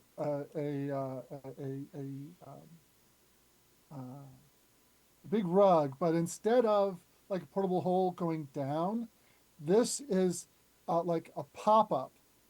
In that you roll this thing out, and the enchanted forge rises up out of the fabric, Fun. and this is all done like out on the main thoroughfare there, and they're working on this possessed loot, and the demon, instead of being banished, manifests Ooh. as they disenchant the loot, and there's a huge battle, but we're experienced adventurers. Hmm. We defeat it in pretty short order, and send it back to the abyss. But when it's done, the only thing that is left are the silver wires that were the strings Hmm. of the instrument, and um, and they and it's given how it ended. It's not hard to say goodbye at all. We say goodbye by by going back in the tavern and having a drink, Hmm. because that was more excitement than we expected to Right. have that day. Yeah. So it's also an option. You may give someone a keepsake made from the remnants of your enchanted item, but it sounds like you maybe wouldn't in that circumstance. Well, no, I mean the silver wires were like um, the containers for the celestial energy that kept it bound. Mm-hmm. They're not like tainted. Okay. They're pure. And so um, I wrap them around a drinking cup, and give them to Jason's character, Juby. Juby. All right. So you So can add that to your sheet as a keepsake. Um, all right. Shall we so flip? who should I flip for next? I was just going to say we could do them in the order that we kind of just told the stories for. So Okay. that would be my Cassandra's mask next. Okay. That's heads. Okay. The item is safely disenchanted. The blacksmith asks if you would like to forge it into something new. And gosh, I think I'm just trying to think like what you could make a mask into Well, other it than depends on just what it was made out of. yeah. Um, I think that the mask, when disenchanted, like I was imagining it was just sort of like a plain white mask, except when the mask Mhm. is, sort of activating. But Yeah. I think once disenchanted, the pieces, the mask is broken, Mhm. but it's broken into all of these little irregularly shaped pieces that are all sort of very translucent and catch the light like prisms. Mhm. And so I think that they are made into one of those, like a mosaic. Mm. I craft them into a little mosaic that looks like, so it's sort of just a little bit like you could kind of see the shape of the mask in the face, but it's also designed to just like let the light through, and and it's just pretty. Um, And maybe we hang it by the light crystal. yeah, that's kind of what I Hmm. was thinking too. Yeah. Yeah, so I'll say that that's let's see, let's give that to Well, I let's. mean, if it forged into something, I guess forge oh, into okay. something new, but you know what? I think, yeah. So this Oh, is okay. this is Yeah, this this is is not a keepsake for any one person because it's going in the tavern. We'll say. Okay. and okay. So Dropped my next, quarter. I need to pull another one. yeah. Well, that was part of what I was worried about with a coin. It's a hazard when Yeah. flipping a coin, is it tends to go all over the place. But we need Laurel's Yeah. little hair pin or whatever Ornament Okay. thing. ornament. Yeah. Tails. Uh-huh. Disaster narrowly averted. Very little left to salvage. Yeah, I think if the forge is set up like in the town square, I think very briefly the magic surges and all of the plants just kind of explode into growth. Um, and so do the bees. Mhm. so so we've got squadrons of very angry, confused bees to deal with. Nice. But basically the material, the metal that it's made out of just kind of slags itself, and there's nothing left of it. Okay. How do you say goodbye?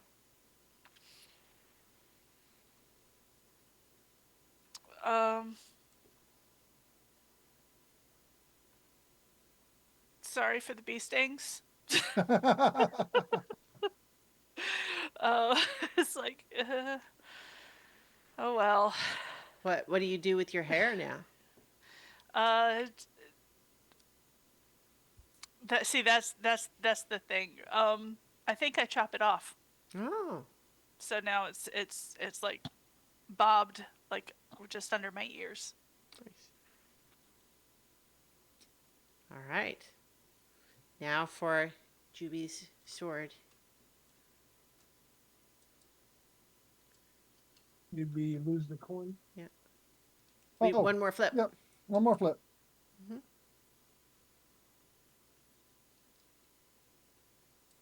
Tails again. Oh, all right. Hmm. Disaster narrowly averted. Very little of the item left to salvage. How do you say goodbye to your sword, Juby? Juby's not sad per se. Mind you, we did save our butts a few times, so he will take the hilt with that's left with like the pommel because the blade is broken and things, and he will put it in the tavern over the mantelpiece. Nice. All right. So, now that we have played 3 mini games, we play Wear and Tear next. There's always something to fix, clean, or pay off. Setup, anyone can play. As a group, decide what parts of the tavern need fixing and touching up, and what you're adding to the tavern. And then after playing this mini game, we may increase one of our tavern ratings by 1. And so we have to decide as a group what it is that we're sort of fixing up. Presumably something that would be connected to whatever rating we plan to increase. And then we will, each person will kind of say what you're doing to help.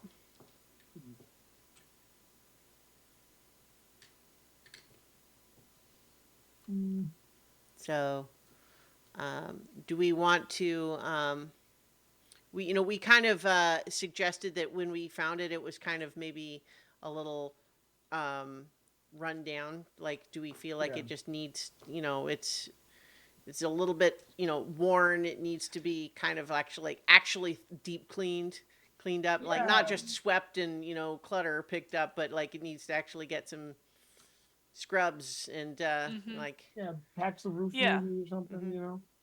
Yeah. Yeah. But okay. Okay.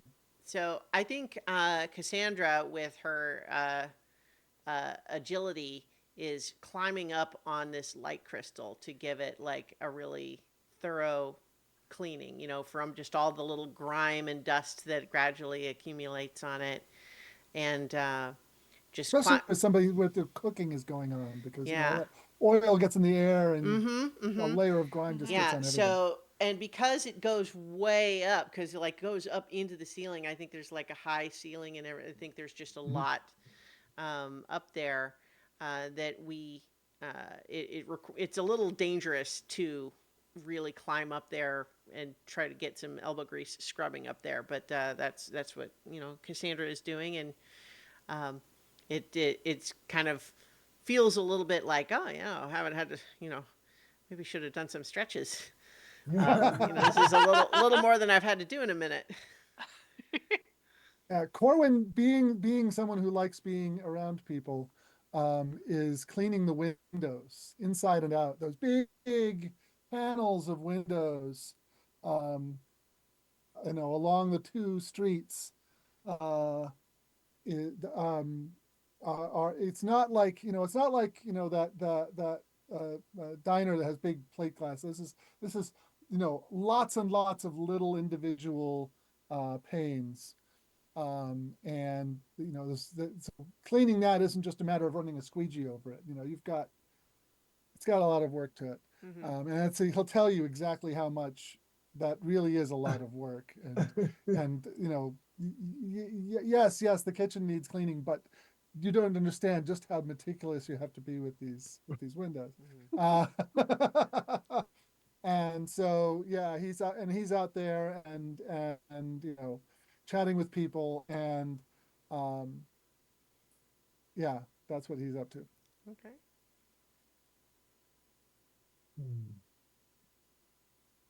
Juby is cleaning the kitchen, and his animal companion is helping him. Which is What's his animal again? His animal companion is a fuzzy caterpillar. Oh, okay, yeah. okay. Named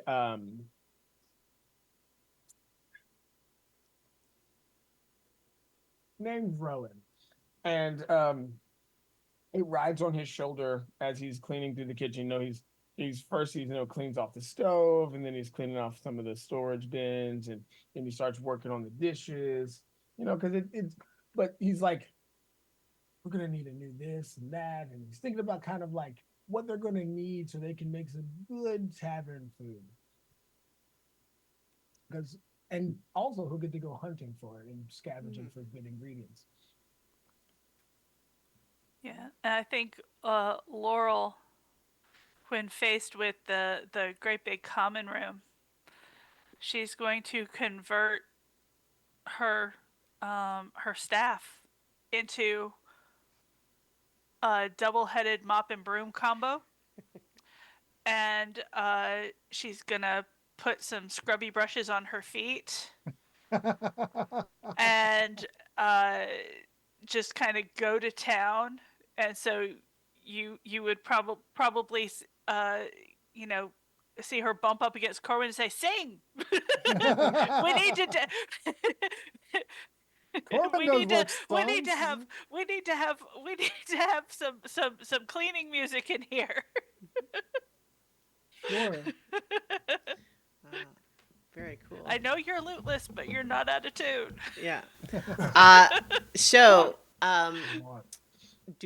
are we improving our atmosphere? It seems kind of like what we were Yeah. describing for the most part, but we could potentially all do cuisine too. So if we're increasing atmosphere by 1, we would now have that at 2, which is a little plain but homey, not a bad place to get a good night's sleep. Oh, that's something we hadn't necessarily thought about as much as is it an inn as well as a tavern. I don't think yet. Yes, I think Okay. we're going to expand. Yeah. Yeah. Well, maybe that's, with that level 2, this is not a bad place to get a good night's sleep. Maybe that was the issue, is that we opened up the tavern part first, but it took some doing before we felt like the rooms were livable in. Okay. Yeah. Yeah. The mop room combo with the whoosh, whoosh, whoosh. Yeah. Okay, so each time a tavern rating increases, each player may describe a new detail or feature for the tavern. I'll suggest that, like, when I first finished cleaning the crystal, there was a little bit of a mixed blessing, because all of a sudden there was so much more light that just further highlighted all the other things that weren't clean yet. But that once we realized, oh gosh, this floor was a lot filthier than we realized. But once we actually really got down and we scrubbed the floor more thoroughly, we discovered that it actually has a really wonderful sort of like the like painted canyon, like the different layers of color in the rock. We discovered that the stone floors in here have a really remarkable, beautiful sort of marbling pattern to them that is only sort of visible again now that we cleaned the floor and it wasn't just covered with 500 years of muck. Yeah. So beautiful beautiful marbling pattern on the floor. The windows, Corwin discovers that once you get all the grit and stuff out, each of these panes of glass is not well, I've forgotten the name of the stuff, but the stuff you put around a window to hold it in place is not what's there. Instead, each one is wrapped. It's got a groove around the outside of the pane of glass, and there's wire in those that's then set into the mortar work around it, so that each glass, instead of being kind of solidly held in place by grouting, is hanging on these wires and can resonate with music. And in fact, if you're careful, you can actually, even because they're all those different sizes, you can play them like a musical instrument. And once he's got a section done, he's got a couple of spoons from the silverware set, and ding ding ding ding ding, ding, ding. And it just reverberates through the street. Nice. And Old Tough is like, oh yeah, I used to remember when they used to play that. It was an alarm system that they'd put up together for summoning folks. It was codes and things you could play. It's like, Nice. ooh. Very cool. Yeah. There's your Instead, Corwin is up there playing ding ding ding ding ding ding ding ding ding ding ding ding ding ding ding. Ding ding ding ding. Ding ding ding ding ding ding. Ding ding ding ding ding ding ding ding. I just now, because we're at a tavern, I just can only think of the scene in Roger Rabbit where he gives a shave and a haircut. Yeah. Ding ding ding ding ding. Ding. Yeah. Ding. Speaking of, while Doobie is cleaning out the kitchen, he finds a wonderful stock of wine that was left over, and it's not gone south. So he is very excited. to help bolster our supplies for opening. Our new Nice. our new inn. Okay. Cool. He comes out from the back and sits it on the bar top.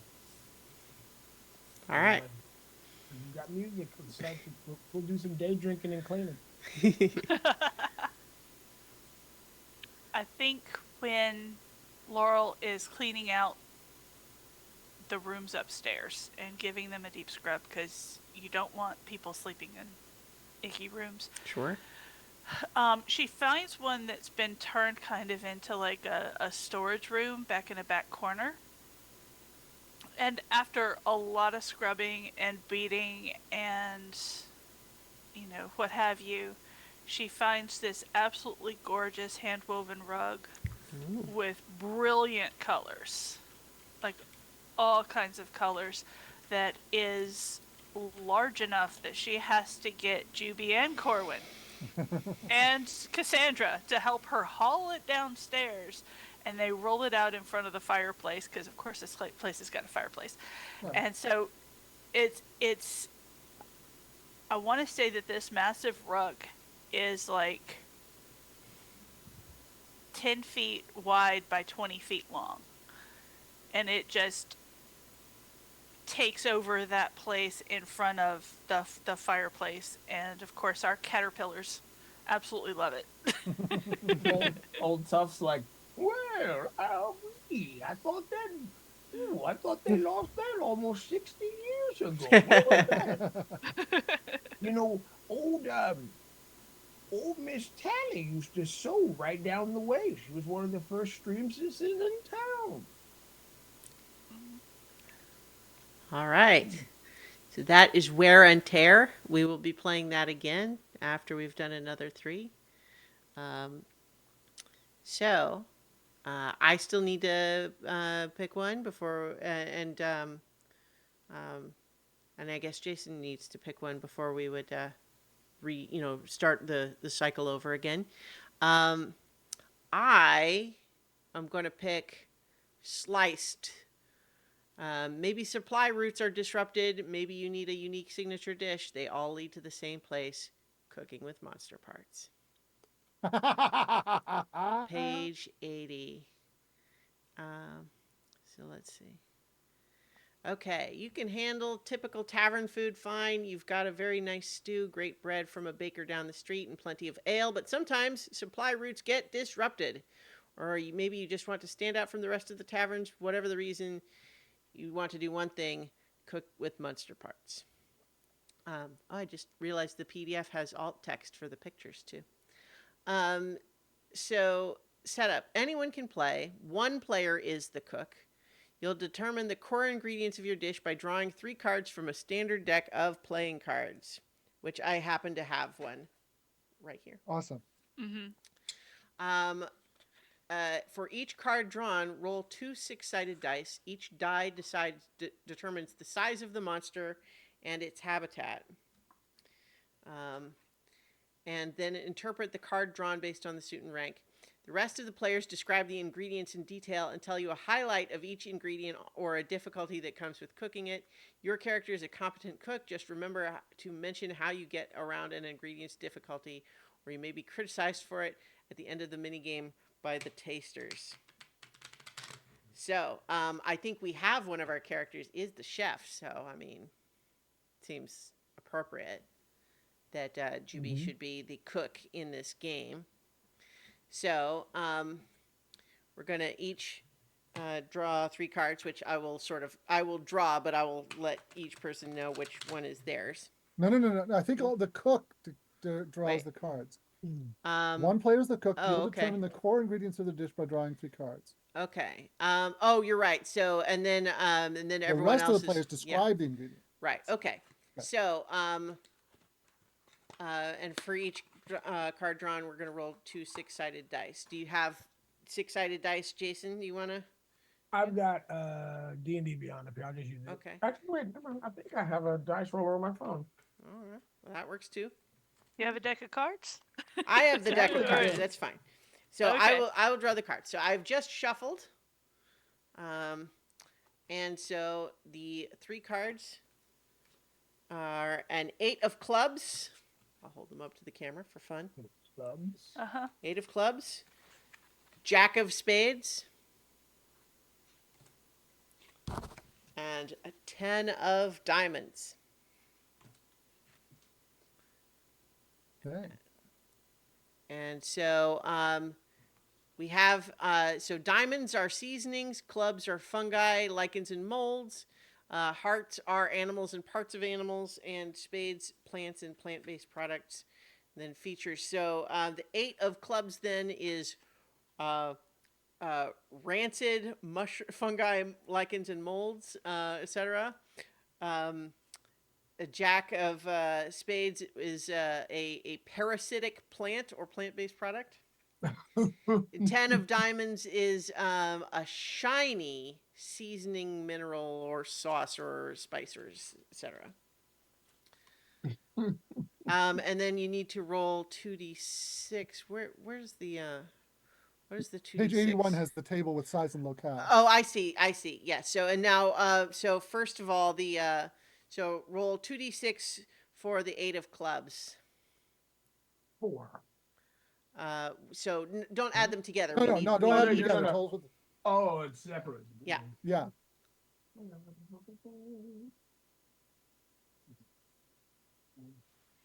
So, all right, I got a 3 and Okay, it's person sized, a 5.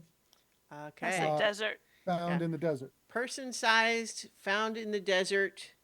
And this is the 8 of clubs is the rancid fungi, lichens, and molds, fragrant mushrooms and yeasts, bright green and orange slimes, dried lichen, etc. So does someone want to take that one?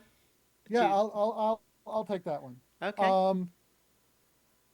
This is because these are monster parts. This isn't just any old mold.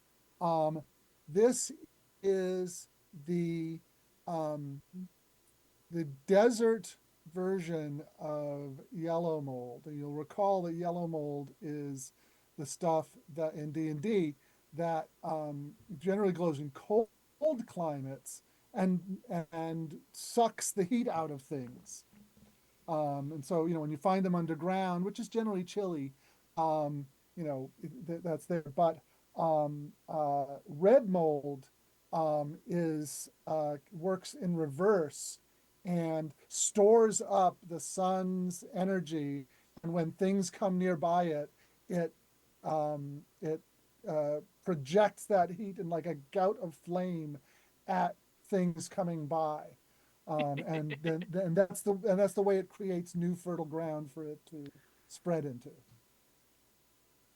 Okay. So we're going to do the other 2 ingredients now, but remember, Jason, your task is Juby has to figure out how are you preparing these 3 ingredients into a dish. And then basically we're going to role play the people who are tasting your creation for the first time. Okay. So we have yellow and red mold fungi from the desert. It's red mold. Red mold.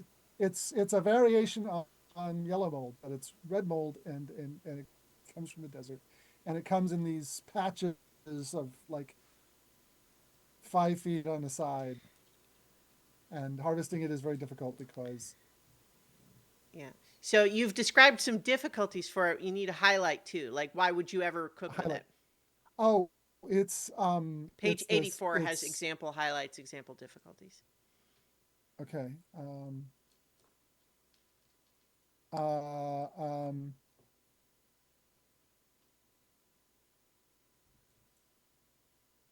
Maybe it makes things really spicy. Okay. yeah, so- that'd Like, be like the spicy and flavorful.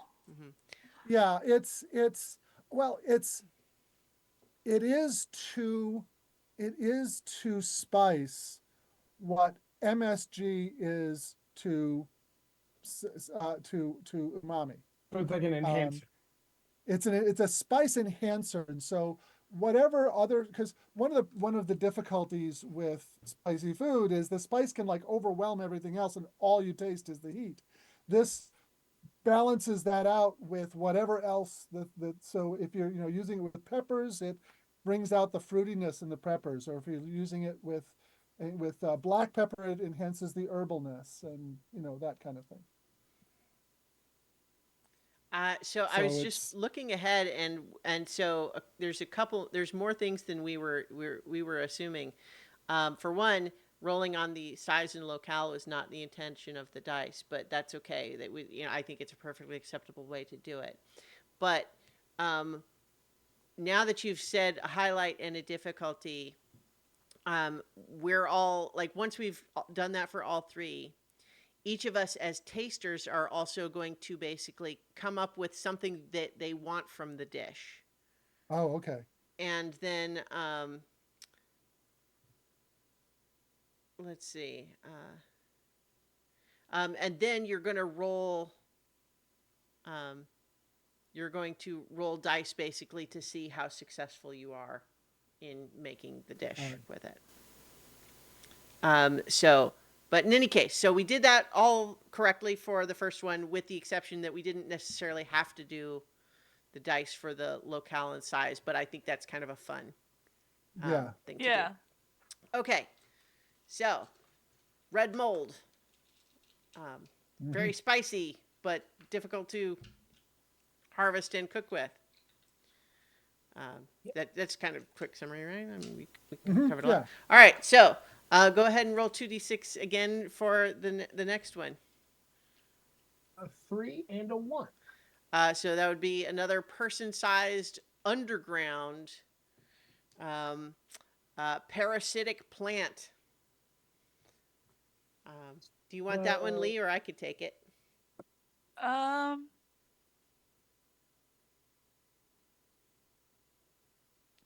Yeah, you can go ahead and take it if you have an Okay. idea. Sure. So I think this is a person-sized parasitic plant found underground. I think it is, if it's kind of a gigantic version of the pitcher plant, in the sense that you don't necessarily even see most of the plant. Rather, it's mostly sort of burrowed underground and disguises sort of the opening with like a sort of like a loose covering of what looks like ground, so that the idea is that people will step over that loose covering, and it's actually sort of just like designed to fall in. They fall into this sort of hollow filled with the plant's digestive juices, and it's slippery and hard to get out. And so it's an actual hazard. However, not only does that acid inside have a wonderfully tart, sort of citrusy, like smell that it provides, assuming that you can neutralize it at least somewhat so that it doesn't, burn you. But the flesh of the like container, if you can dig it up, it has a really great consistency, very much like calamari. However, so that's the highlight, but the difficulty, of course, is that the acid in its raw form is it is acidic enough to like actually like corrode your flesh, and so probably don't want it to go into the dish quite without correcting for that. And then it's also just it's a lot of work to find one safely, but then also you have to dig the whole thing out. Alrighty, so you've got red. You've got a Yeah. red mold. And You've got the let's pitcher call it. plant. We need a better name for it. Let's just call it the a goobliette. Goobliette. A Goobliette. goobliette. That's awesome. Yeah. Goobliette plant.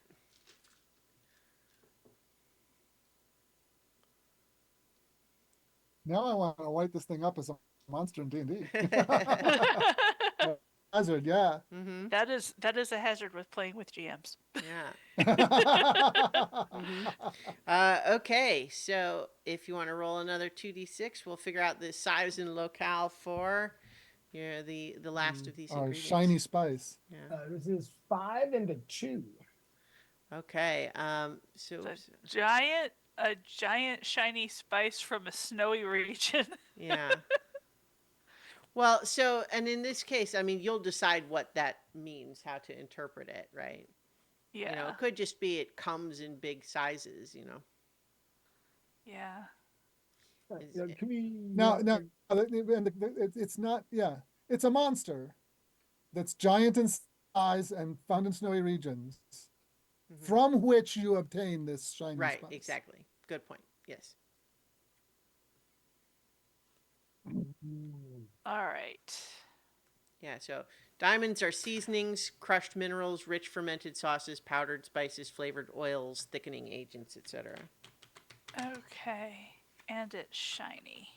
Mm-hmm. Well, conveniently, we are inside a mountain, Mm-hmm. which implies that we are part of a mountain range, Mm-hmm. Mm-hmm. which means that we have snow-capped peaks. Mm-hmm. Um, and we have a lot of snow because all of this hot water that evaporates will go up to the top of the mountains, and now there's like an F ton of snow up there Mm-hmm. Right. that is just great for ice rocks. Ice and ice rocks. Is that ROC? ROC. Yes, ROCS. Ah, okay. So these are massive, massive birds. Um, but unlike their uh, more Temperate cousins. temperate cousins, yes, um, they don't have they don't have bird wings. They have insect wings. Oh. And so it is the scales off of these insect wings that provide the spice. And going up to collect them is, of course, hazardous to your health in that they are man eating bird insect things. Um, and they have ice breath. But if you can get enough of it, um, these scales look a little bit like diamond dust. But when you put them in a pot, especially with that red mold stuff, it evens out how hot the red mold will make a dish into just a really pleasant, not so much burn as flavor. It turns the heat from burning power of 1,000 fiery suns into just this really rich, warming flavor.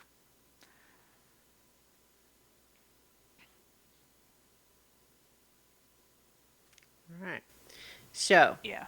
now that we've got the three ingredients described, we are going to, the three of us are going to play the tasters as well. And we're not necessarily our other characters. We are the, we can be like anyone who's just going to be the first people to taste Right. it. Could be a small group of regulars or adventurers on a big tasting event, but we each of us need to pick something we want from the dish or that we want it to be. And so some of the examples are like a unique combination of flavors or a new twist on a classic dish. Name and describe the classic dish. I will yeah, I want this to be something that includes a trendy new technique, which is um, using um, like molecular gastronomy is kind of the idea, right? Like where it is um, something that would like a flavor that is normally would come in a certain expected form factor that is presented in a very different form factor. Like something that would normally be like a solid piece that you cut with a knife and fork, and now it's a foam, or you know, something that would be you know, normally be a liquid, but now you've got it in like gelatinous chunks or something like that. Okay. My taster is a very busy fellow. He wants something that's good for eating on the go. Righty. Right. Lee? And I think my person is just wanting just that rich, satisfying flavor that doesn't leave you feeling bloated afterwards. Okay. Mm. So now it's all up to you, Chef Juby. You have to tell us, what do you make with these ingredients, and you have to give us at least a little bit of how are you accounting for the difficulty for some of these. Okay, so it's going to be a staple of the tavern, and it will be called uh, I had it written down. I typed it up. Inferno stuffed squash with ember sauce. And so I will use what I do is I use have you guys seen the movie The Menu? Yeah. So basically what happens is I use to nullify the acid, I use the ice rock scales, I grind them down and I mix it with the acid, and I use the D&D equivalent of a Paco jet to foam it up to make this filling to go inside of the plant, and I roast it and then make a sauce to go over top of it. But you can eat it like a corn dog on the go. Wow. Love that. So now we've got some dice. And the way this works is our cuisine rating is 1. And so you're going to roll 5d6. But we need to know, again, we need to be able to say One. what is the result for each of them. Okay. Because what you're going to do from then is there's 4 sort of categories, right? There's goal, seasoning, presentation, and texture. And basically, you, with your 5d6 results, are going to assign those to the different categories. So, for Okay. example, if you get a 1, you're going to have to put that 1 either in a goal, meaning like one of the tasters wanted something and it's not going to work out, right? Or you would have to put it in seasoning or in presentation, etc. But Okay. then you can decide which category you want each result to be in, Okay. and there will be 1 extra. Alrighty. So here we go. First one, oh gosh. There's a 2, 5, 3, 1, and a 1. Oh boy. Okay, so Oh, 2, 5, 3, and 1 are And two, your yeah, 2, assuming 5, you 3, drop and a 2 second ones. 1, right? So yeah, so you're gonna have there's 1 extra, so presumably you would want to not Drop use the the 1, second yeah. one.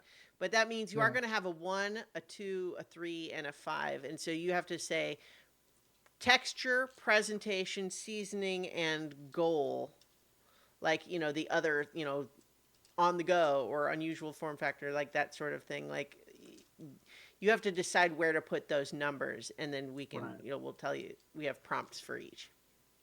Right. So where does that 1 go? Ah, let's see. I will say because I had to make it portable, we'll go with presentation. Okay, so with for a 1 in presentation, the dish might taste great, but it looks pretty unappetizing. A taster describes what part of the dish grosses them out the most. It is a squash on a stick. Well, it's not even so much that it's the squash; it's that it's this pitcher plant, and it's the red sauce. If you don't hold it just right, it kind of looks like it's bleeding when the sauce comes off of it, and you could just like walk down the street and it looks like you've been in a bloodbath. We're adventurous. It's thematic, Yeah. right? I mean, it's Yeah. delicious. Don't get me wrong, but Okay, Okay, so now we so need that a was two. presentation. A The two, two is also going to be something bad. wrong. Yeah. Yeah.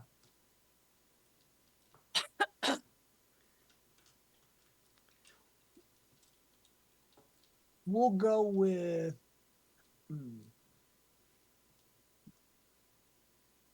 texture. Okay. Okay. So, with a 2 in texture, food shouldn't be this texture. The tasters describe what the inedible materials the tasters describe what inedible materials the dish reminds them of. And I think that maybe the pitcher plant stuff it's very much like calamari.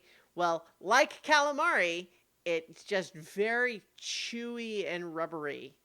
And especially with something like in the, sort of like the corn dog, you're just like, yeah, you have to really, really chew at it. Yeah, overcook that a little bit. Yeah, and then maybe when you bite into it, you have to bite so hard that it squishes all the soft stuff out of the middle of it. Okay, with a 3 and a 5 left, the seasoning and the goal. It's notable that for the seasoning there's 3, so there's a 1 or a 2, a 3 or a 4, or a 5 and a 6 results, and then the goal is just 1 through 3 and 4 through 6. So use the 3 on the seasoning, I recommend. Yeah, I was gonna say Yeah. 3 on the seasoning and, Okay. and the 5 will be on the goal. Sure. So 3 on the seasoning would be, this seems almost right, but it's missing a little something. What flavor do you want more of? Or what spice do you add as you're eating? A taster answers. Yeah, I'll take that one. The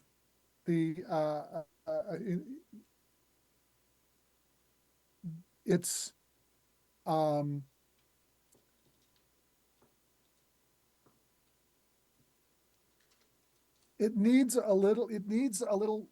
you've neutralized too much of the acid and there's no tartness left. So I'm actually adding some lemon juice to it to make it More tart. more tart. Um, and Okay. and with all the sauce in the center spilling out, there's plenty of room to add it. All right. That's why it's stuffed squash with a pitcher plate. You know, you Sure. can hold it. You know, it's on the go. You know. However, though, you did with the goal, with a 5 there, you succeed. A taster gives you a compliment. Which of our taster goals do we want to say was expertly met here? I mean, I think your foam gastronomy yeah, thing. I was Yeah. I was kind of thinking that too. Is just like, this shows remarkable innovation. And I tell you, the place that I went last week tried to pass off simply freezing milk as innovative. But you have really transformed these ingredients, and perhaps you should still, there's some tinkering to be done, but you have created something unique here that if you can nail the other pieces, it will be genius. Well, thank you. You can fix a recipe, but you can't innovate from nothing. I just have in my mind now that scene from Everything Everywhere All at Once, where he's got like I've got a chef hat on and my caterpillar's under it, guiding me around. Very nice. Very great. So we could we could have made our tasters NPCs if we wanted. We kind of didn't necessarily play them as like specific characters per se, but and then if you make the dish a permanent part of your menu, come up with a name. You named it already. How do your patrons react to the new dish? So this one was mixed, right? Yeah. Yeah. Mhm. Well, assuming you work at the recipe Yeah. and get that stuff Yeah. worked Sure. out. Right. Yeah. They Like, could grow on them. right. Yeah. The other thing, so I think maybe there is a degree of excitement of like, because this is not the only thing we're serving, right? But it is Right. the idea of, in addition to all the normal stuff, the chef here is like constantly coming out with new weird stuff, and it's always good. Like, what are they working on now? Yeah. And the other thing is, just as far as like if we were playing like a much longer iteration of this game, you are rolling a number of dice equal to 4 plus your cuisine rating, and our cuisine rating right now is only 1. So if, for example, we had a cuisine rating of 3, you would have rolled 7 die and had the top 4 of them able to apply, right? Yeah. So that's how you improve. Oh, nice. Yeah. So, okay, that was sliced. And that one had the little leaf on it to indicate that there was a mechanic to it, as we saw. I So, feel like you could combine this with like say root, and you could like this would be an amazing you time. could kind of put this in just about any sort of a fantasy themed game, Yeah. I think. Oh yeah. All right, so Jason, you need to pick the next mini game. Let's see. I'm looking at the map. Mhm.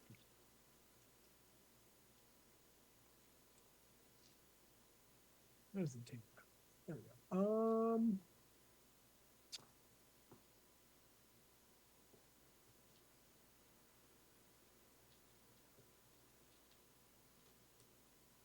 Let's see this one. Lots to choose from.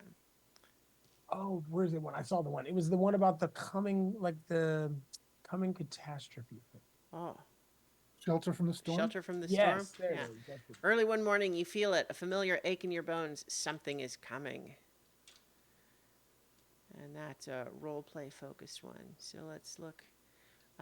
Early one morning, you feel it, a familiar ache in your bones. Something is coming. As former adventurers, you took extra precautions when you started running the tavern, but there are plenty of people in town that aren't ready. Can you help them in time? Setup. Someone rushes into the tavern shouting, "What calamity is approaching?" Choose one. Maybe since you picked this game, we'll let you pick that one first. Has some examples, but could be anything. I would say I wouldn't say it's a storm, but it's something that happens regularly. It's one of those because we kind of know about this area since we've been adventuring through it a lot. It's a storm that comes out of the Underdark, and Oh. we kind of know when it comes around. So we're like, oh crap, this is coming. What kind of storm comes out of a cave? Yeah. I mean, we established that there's volcanic activity in the area. Could it be like volcanic gases? Ooh. Yeah, like maybe The prelude to an eruption. Well, do we want it to be? I mean, like if we're doing that, it could just be an eruption, right? yeah. Because you just prelude make to an it eruption just is like, well, okay, when's the eruption? Yeah, maybe it's a mix of like super like hot gases, and there's like because there's the fungi and stuff that we've got there, so it's like a lot of that sort of stuff that most people who don't go into the Underdark would experience, but adventurers are like, oh yeah, we come across this weird stuff all the time, but this comes out and it's like a storm, so it's like a windstorm, not one of the like lightning and so forth, but like high winds, Sure. lots of Oh, okay. So like the air circulation in the something in the deep in the earth just causes all the air to rush around. yeah, and Really it carries hard. stuff with it out of the Underdark. Yeah. Okay. All right, fun. Okay, so now the messenger we need to write down as an NPC. So who is it that comes in and lets us know that this is coming? Um,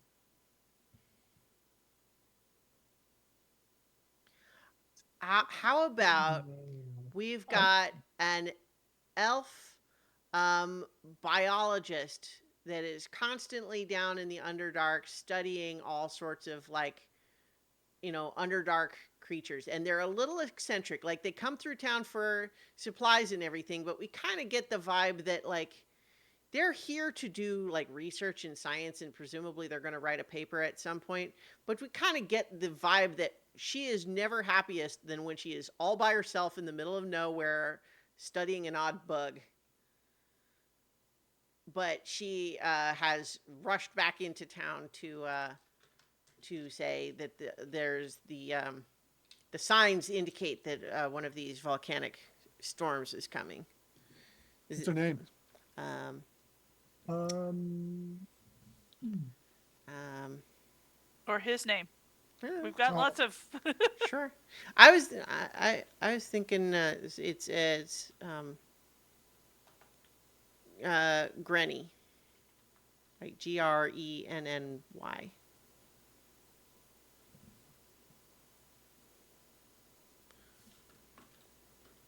Okay.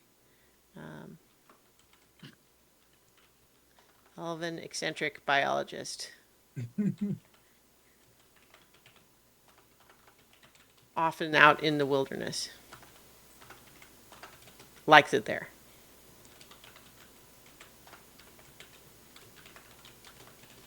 Okay. So then we also need to use these prompts to answer individually as a group. What precautions did we take in and around the tavern? And what old habits have we struggled to let go of?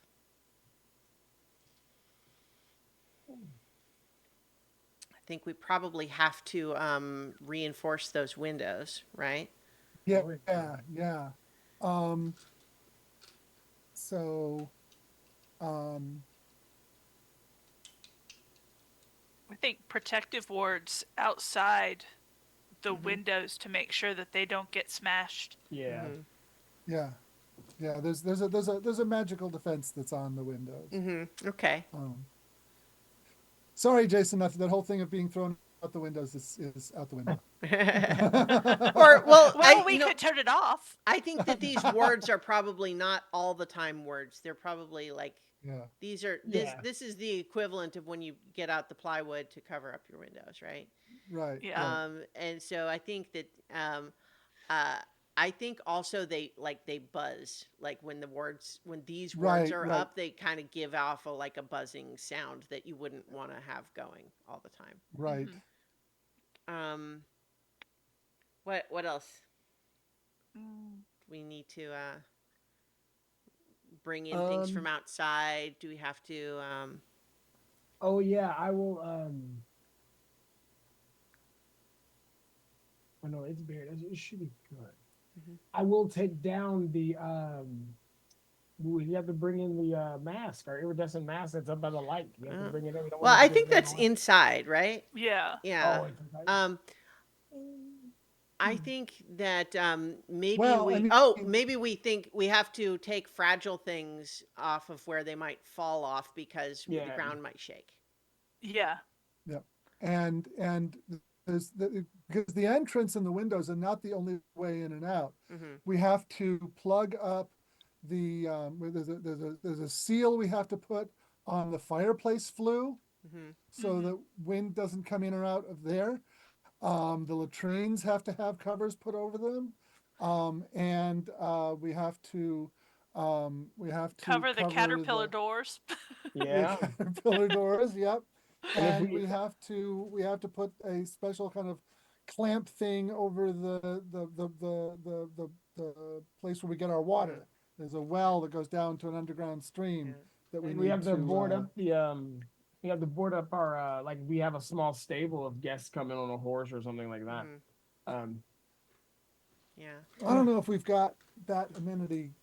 Yeah, maybe yet. We haven't had a lot I of would amenities imagine yet. there's a stable in town, but maybe not as part of Yeah. the tavern. Yeah. But so the other piece of this though is what old habits have you struggled to let go of? And I think that would be maybe like like there would be an urge to just run, like to get away instead of trying to figure out how to like weather the storm, you know? Right. Mm-hmm. Yeah, just think of it like being in Florida during hurricane season. Only it smells worse Yeah. Yeah. Let's see. because sulfur. Um,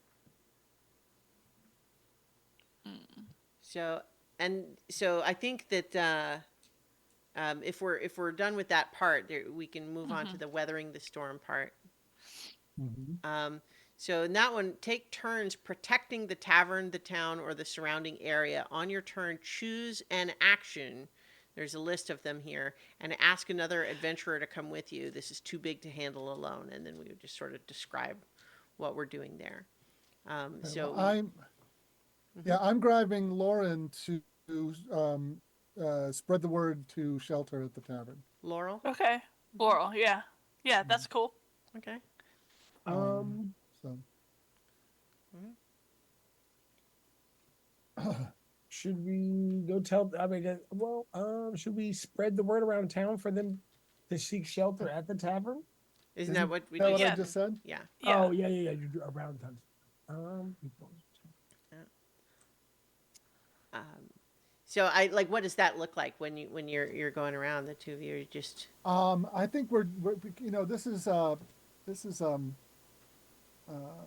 a Warren like maze. We're going up and down, um, and just knocking on doors because because of the way the things are shaped. You can't like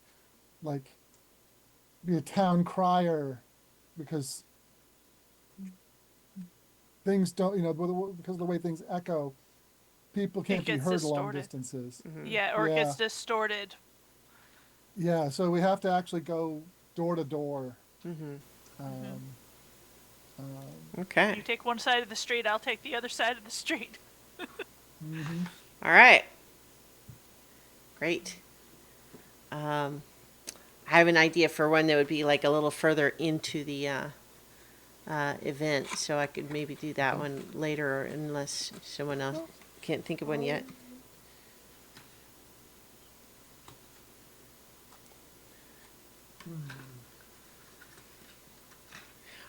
How about this? I'll just go ahead and say for Cassandra, we rescue someone stranded. So we get some of the folks coming in for shelter. They realize that um, one of their one of their kids got separated from them in the heavy winds, and the winds aren't like quite like physically dangerous yet, but it's just swirling up a lot of dust, and it's kind of like difficult to walk against. And so like the family was trying to keep everyone together, but when they arrived, they realized that one of the kids had gotten separated, and there was just this dilemma of like, do you put everyone at risk trying to look for the one, or do you try to get the remaining kids to safety first? And but I think that Cassandra grabs Juby to say, let's go find this kid. Indeed. And so I think it's just, we're maybe wearing like bandanas and over our faces to kind of protect against the dust, and just trying to push through the wind and listen carefully to see if can we hear this kid crying, and eventually just discover them. They've found a little pocket that's out of the wind, but they're scared. They don't know how to get back through. And let's say this is a little tiny gnome kid who's actually sort of like more like he's like 11, but little because he's a Right. gnome. Let's say this is A true ankle biter. yeah. Let's so we need a good gnome kid name. Mm, um,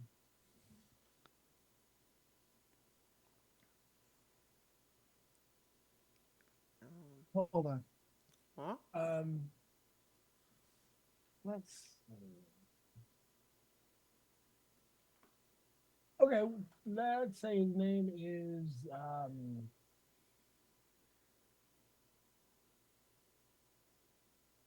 Russell. Yes. All right. I every time I thought of a number, I was because I literally did this the other day. I was like, Russell double table. Double table. double table. It's possible the carpenter. Okay. Mm-hmm. Nice. Okay. So yes, so we go and find poor little Russell, who got separated, and bring him back to safety with the rest of his family. Okay.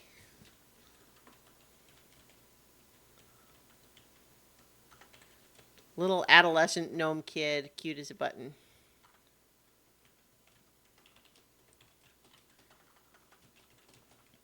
Okay. We need two more folks to pick actions and say how they do them with someone else.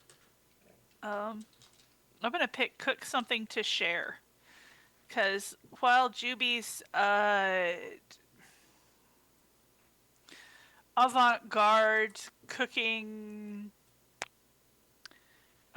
experimentation stuff is what brings in some people, it's like the down home, stew, bread, ale, maybe a spot of wine that just is what everybody comes for right now.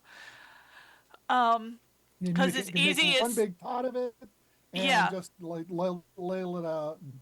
yeah.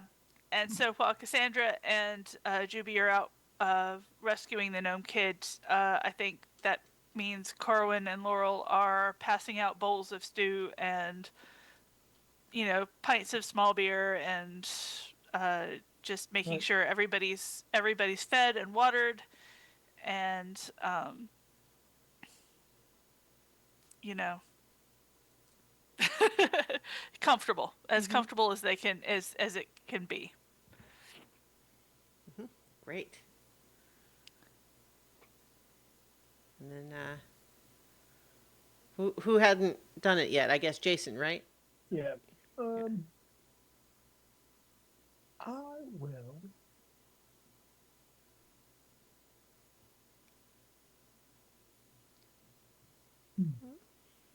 I will try to convince someone stubborn that they need to leave their home. Mm-hmm. Who There's do you bring for that? it's a little old lady who was one of the first people I ever traded with when I came to the town. You have to, but you have to pick one of the other adventurers to come with Um, you and help, because too big to handle alone. I'm definitely bringing our golden silver tongue. Corwin. Into, Yeah. yeah, I'm definitely because I'm not a Now listen, is this tongue golden or silver? It depends on which side he's talking with. right there it is. because because he's just so much better with smoothing things over with this lady. All right. So now picking up the pieces. When the dust has settled, how has the tavern fared? Roll a die. I have a d6 right here, which I will roll. And it's a 5. Wrecked. Oh, Oh wow. Yeah, you made it, but just barely. I mean, there's a 33% chance. You made it, but just barely. You stand in the wreckage trying to understand the extent of the damage. You're going to be closed for a while. Over the next few weeks, which townspeople surprise you by coming to your aid? I think little the double table family, surely, right? yeah, Mm-hmm. Yeah. Yeah. yeah. His uncle, Jingle double table. Mm-hmm. And his Uh, dad Jangle double table. right. Jingle and Jangle double table. Mhm. Uh, uh, uh, uh, um, are actually know how the window was constructed in the first place. Wow. Now they were just children when it was originally put together, but they know how to repair um, the front windows. Um, All right.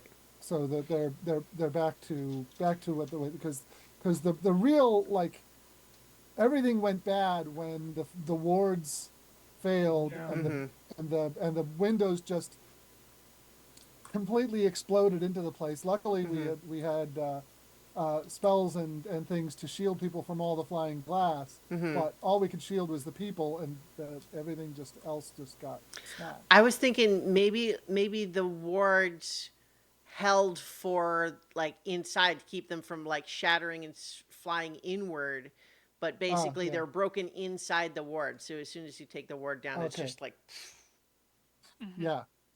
Okay. Yeah. okay, fun, or well, Yeah. Yeah. we made it. We made it, everybody. Like it could have been so much worse.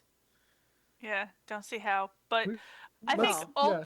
Old Tough, I think, also comes out to help and brushes off his old blacksmithing skills that he hadn't done in a while to help straighten out. Nice. You know, the metal the metal pieces in the kitchen, the spit, the pipes, all of that, to help get the kitchen up and running and operational again. Yeah, and I say old Tuck. He actually, because he knows literally everyone, Yeah. actually calls in some old favors and has some friends of his come in to help put things Nice. back together. And they are old friends. Yeah. I mean, it really turns into them just kind of sitting around the hastily constructed seating area that he was sitting in before, just Mm-hmm. talking about things and telling old stories and fighting with each other. Nice. But they're helping. Yeah, Honestly, they are. yeah, Mm-hmm. They're yeah. lightening the It's mood. hammer and bitch instead of stitch and bitch. Yeah. So, so given that it's 9:35, here's my proposal. Um, we would have one more mini game to play before we would do wear and tear again. So I'm going to suggest that we do those and then finish. We don't need to Okay. play the ending the game one, right? Especially since we haven't really done the things that it's designed to sort of pay off. Um, but what I'm going to propose for the mini game, that since we've now all picked one, right? Mhm. I'm going to propose that we pick another one that has like a mechanic to it and can Right. maybe upgrade the tavern. So some of the choices would be a distinguished guest, festival day, um, uh, and like homegrown are the ones that can potentially upgrade the tavern. Or Let's do festival day, and it okay. can be with the day that we reopen. Okay. Yeah. Yeah, that's Yeah. fun. Okay. So let's see. What page is that on? 96, I think. 97, 96, Wow. 97, somewhere in there. Yeah. Okay. Okay. Yeah, Festival Day. Your town is known across the region for its spectacular festivals. How do you prepare? And how do you handle the crowds? So I think maybe it can be the day that we reopen, but maybe part of that is to coincide with an existing festival day. Like Yeah. Yeah. Yeah. we make sure that we're going to be ready to be open by what festival, So Yeah. to start, it says anyone can play as your adventurer or as a named NPC. What kind of festival is happening today? And then each of us will describe one decoration or feature of the festival. So what do we want it to be? Because do we want it to be like a historical anniversary? It could be like a harvest festival. I'm just trying to think like what kinds of festivals do people have? I'd like it. I'd love it if it was like specific to the geography, Yeah. right? And we've already kind of established that it's being a cave. It's not seasons aren't as much of a thing. What It's, if sorry, I don't mean to interrupt. Go ahead. so a harvest festival doesn't strike me as being really What I was thinking appropriate. But go ahead. sorry. What if because it's hot springs, right? What if there's some like nomadic or like traveling like group of like fancy folks that come to the hot springs at the same time every year or something. Okay. So that was Okay. just one thought. I didn't mean to like say that should be it, Right. you know. Oh, and um, on this particular holiday, the hot springs have healing powers, Oh, and yeah. so people bring their infirm and their just Mm, folks who are suffering and curses and things like that yeah. to take the bath on the holiday of this particular like saint. Yeah, so let's say yeah, there was some hero of antiquity who's known kind of only as a legend now, but you know, like and to the point where they're almost like they're Paul Bunyan or something like that. You know what I mean? Yeah, Like yeah. Like where Andraste yeah. in the yeah. And so the idea maybe is that there was uh, you know, there was a story about how they had grown sad to see people, suffering from, weariness of a war, or there was a plague going through or something like that.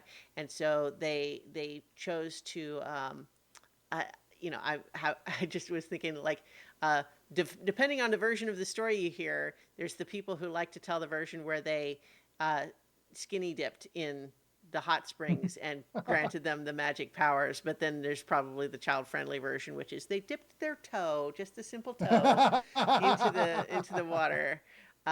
But that like what we know is um, at least to some extent, there really are magic powers, healing powers in the waters at this time of year. And that story is the explanation for why, but who knows how true it is. Yeah. And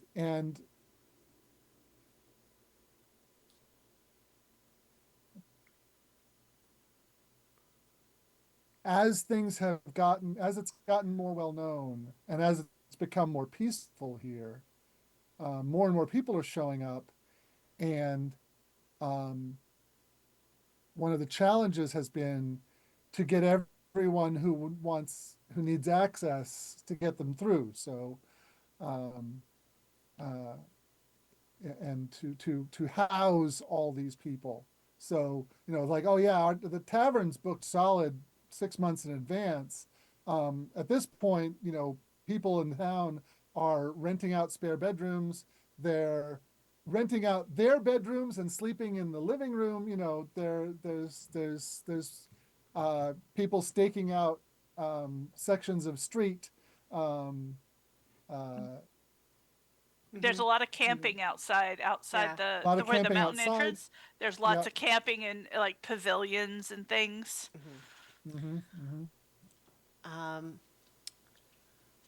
Gosh, I'm trying to think how to justify it in the fiction, but maybe I don't need to worry about it.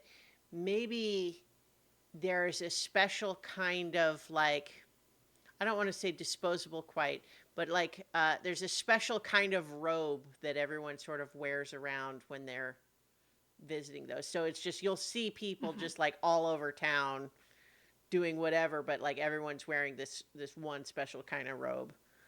That's kind of like it's the festival robe, but it's also just like literally the bathrobe you take to like to be not be cold when you're getting in and out of the hot springs and stuff. Right.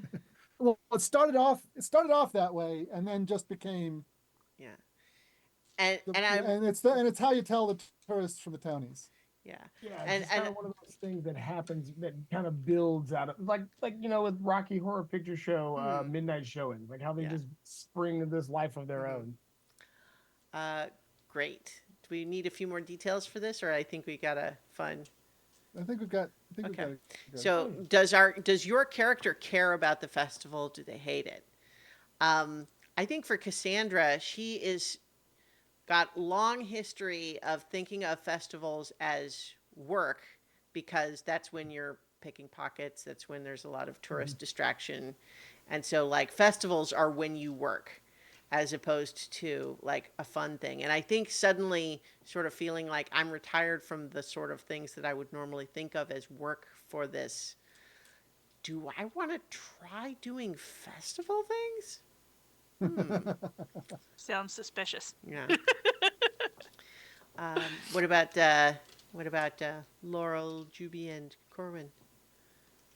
Corwin is a people person. He loves crowds. He's in on it, and yeah, he, um, he has composed a brand new um, uh, um, song for the occasion, lauding the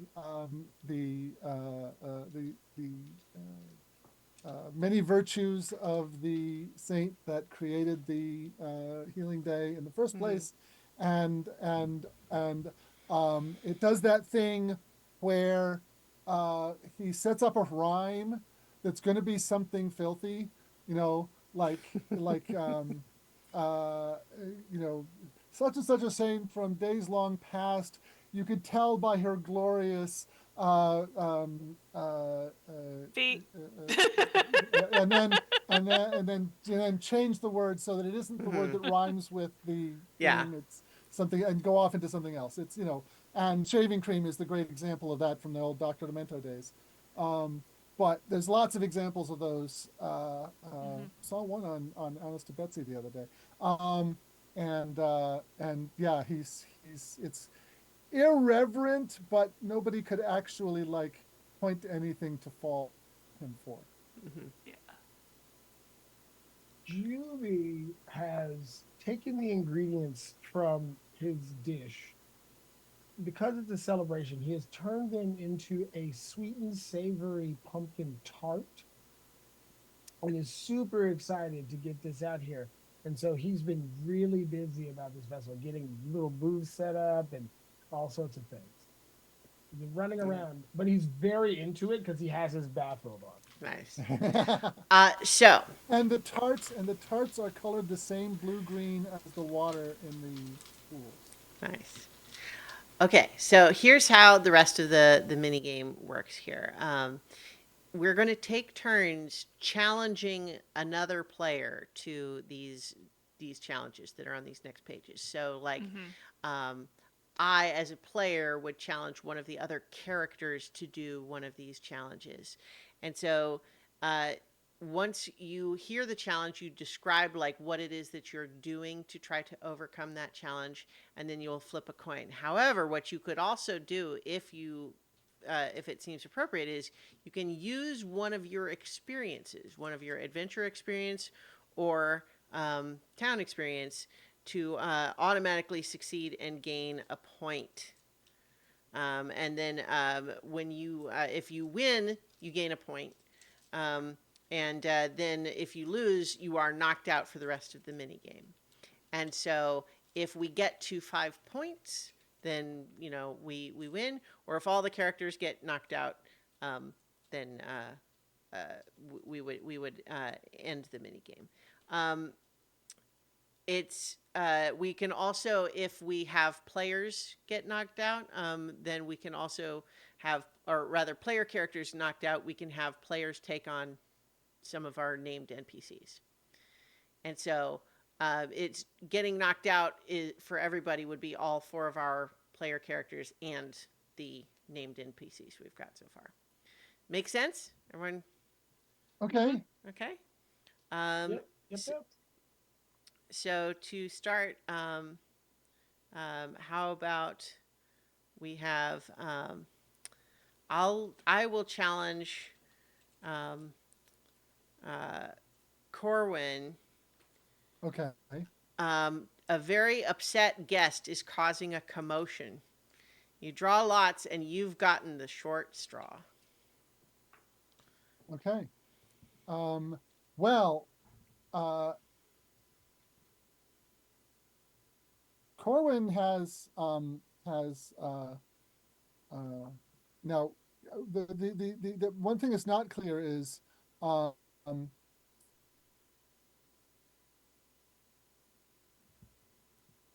okay, he's just, you know, um,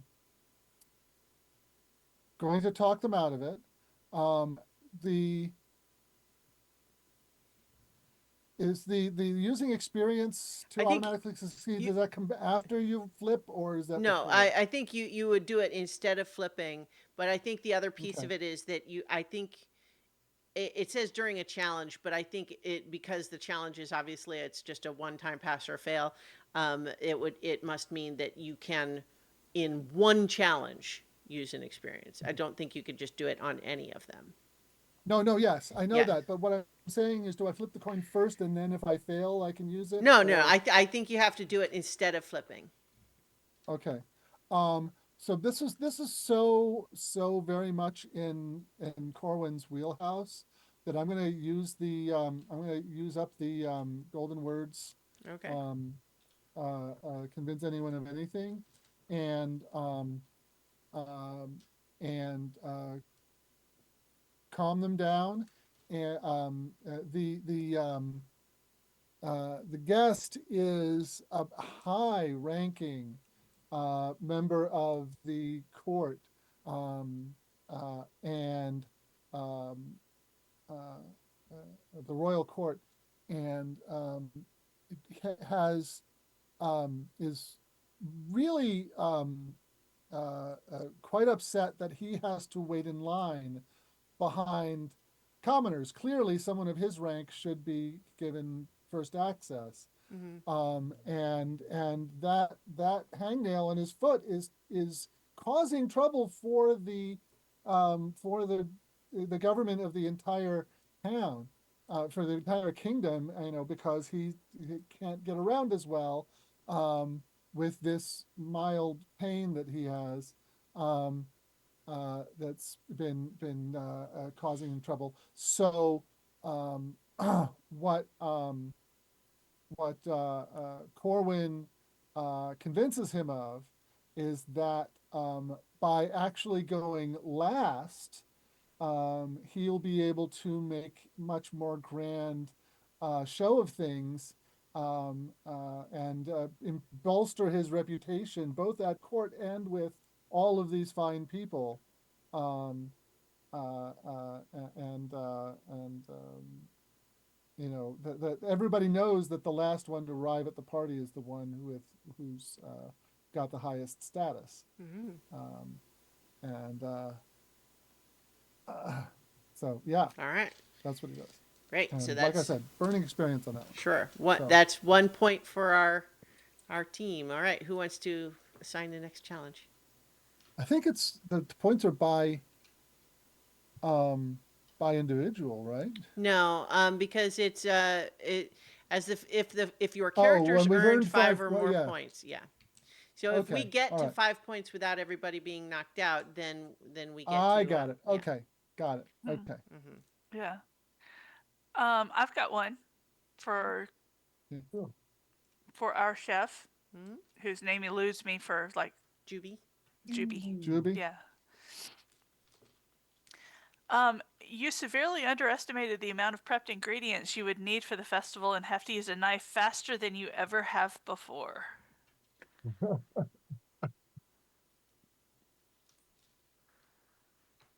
Let's see. That is the case. Then where's my fish?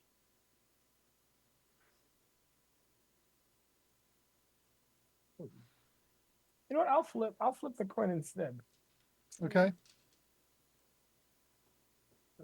Oh Do we need Nobilis to flip the coin for you, or you have one? no, I've got a flip it. All right. Or just roll a die and 1 to 3, 4 to Yeah. 6. Hmm. It's heads. Okay. That's a Heads. You success. finish unscathed and gain a point. So, but Okay. just describe like how does Juby manage to go so fast?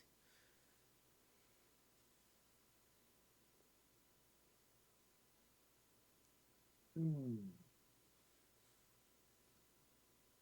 It's actually because he gets an assist from Old Tough. Old Tough is like well, let me show you. He's like, oh, I'm really busy. I just he's like, but it'll just take 1 minute. Let me just like, okay, fine, show Mhm. me. And then he's like, oh, but wow, that was actually quite good. Okay. And It's all in the wrist. yeah. All right, cool. So, do you want to assign the next challenge? Yes, let's see. By the way, Old Tough's friends, I've given them names. They're Old Gabbro and Old Flint. Nice. Let's see. Ye old whacking bitch. That would actually be a really good adventuring party name.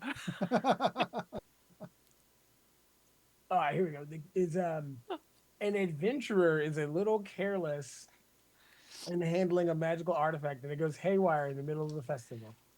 Okay. Who are you giving that challenge to? Cassandra. Okay. All right. Well, so I think see, I'm just thinking about the game mechanics of this, and because I suppose it's designed so that it could be very flexible with however many different Yeah. players you have, right? Mhm. But it's just one of those things where, in theory, if we all four of us just used our experience, then we would really only need one more point to. And we've already got one of Right. those. But I We go guess it ahead. also Yeah. matters. We have to play fair to the fiction and say, does your experience actually apply? Is it meaningful? Right. So I think in this case, though, the oh, I flipped away to a different page. Little careless handling a magical artifact goes haywire. So I think that what this is it's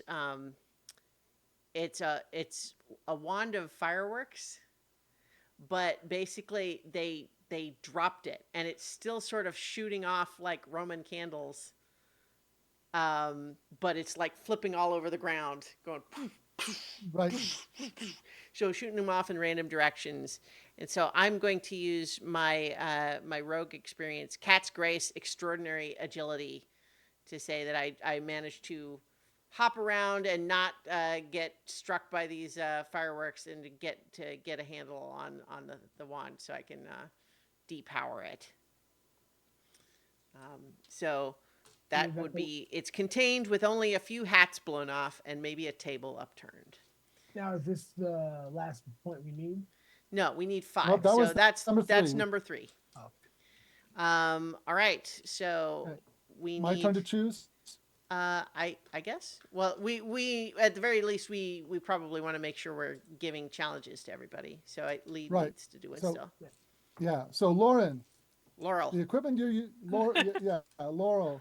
The equipment you're using for the stand you've set up in the town square isn't exactly new, but it's giving you more trouble than usual.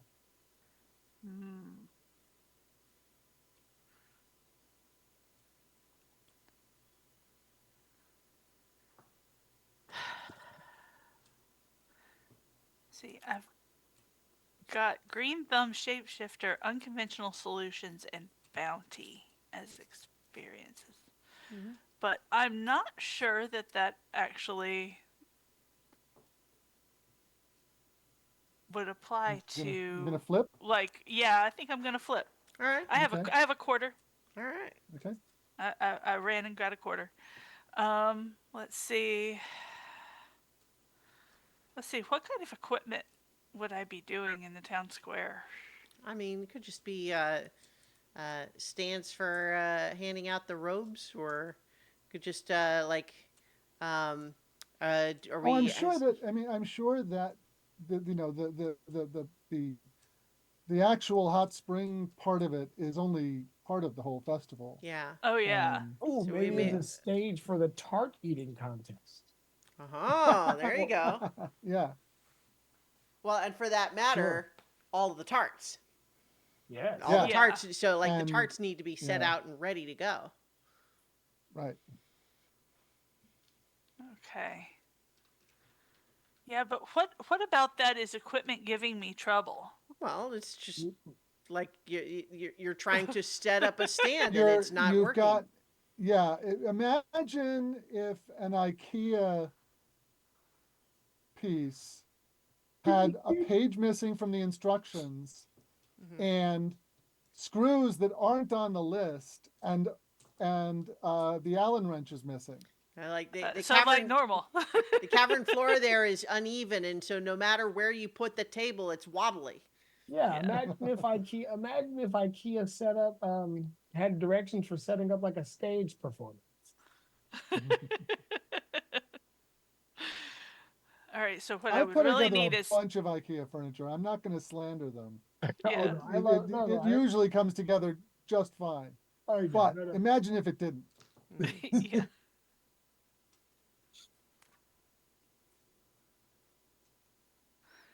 So heads. Okay. Yay! You tie some hasty knots and kick just the right spot, and now it all works beautifully. Gain a point. Okay, that's All right. 4. Yeah, 4 points. Now we've all had a challenge now, right? Yep. Yes. So how about we roll a d4 to see who gets the last one? Okay. Do they have any group ones maybe, or is that for? No, there aren't group ones, but we can. So I think though that the as we sort of established, if you used an experience for one already, you can't use the experience again. Yeah. Right. Or not. You can't do that again. You have to roll. You can't have do to that flip. again. Yeah. Yeah. Okay. So yeah, we want to roll a d4 to see who the next one would be, and then we'll kind of go through the cycle till everyone's done a second if we have to. Yeah. If we have to. Okay. Yeah. I've got a d4. So just on top to bottom on the stream screen is me, Jason, Nobilis, Lee. So we'll do that for the Okay. numbers. And it is 2. So Jason, so we need to Challenge someone. Okay. How about this? Oh yeah. So Jason, you pick a challenge and who it goes to.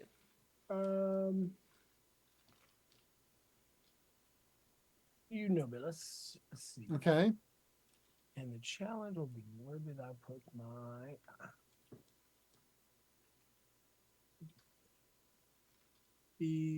Oh, there's so I know it's your choice, but there is one that could be the tart eating contest. The top one on page 98. There's a rough. No, I was the 98, top one, 98. Regular- The regular Yeah. eggs you take part in the regular eggs the regular egg you on the regulars egg you on to take part in the contest while you're working, and they're very insistent. Yeah, and the Okay. results there do suggest it's like an eating contest.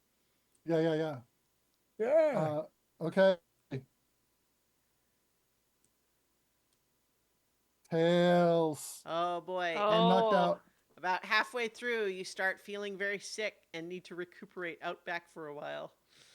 Oh. Corwin is sick. He's You're out. doing so good. Yeah. So Well, since you were the challenged one, Nobilis, how about you pick okay. the All right. next?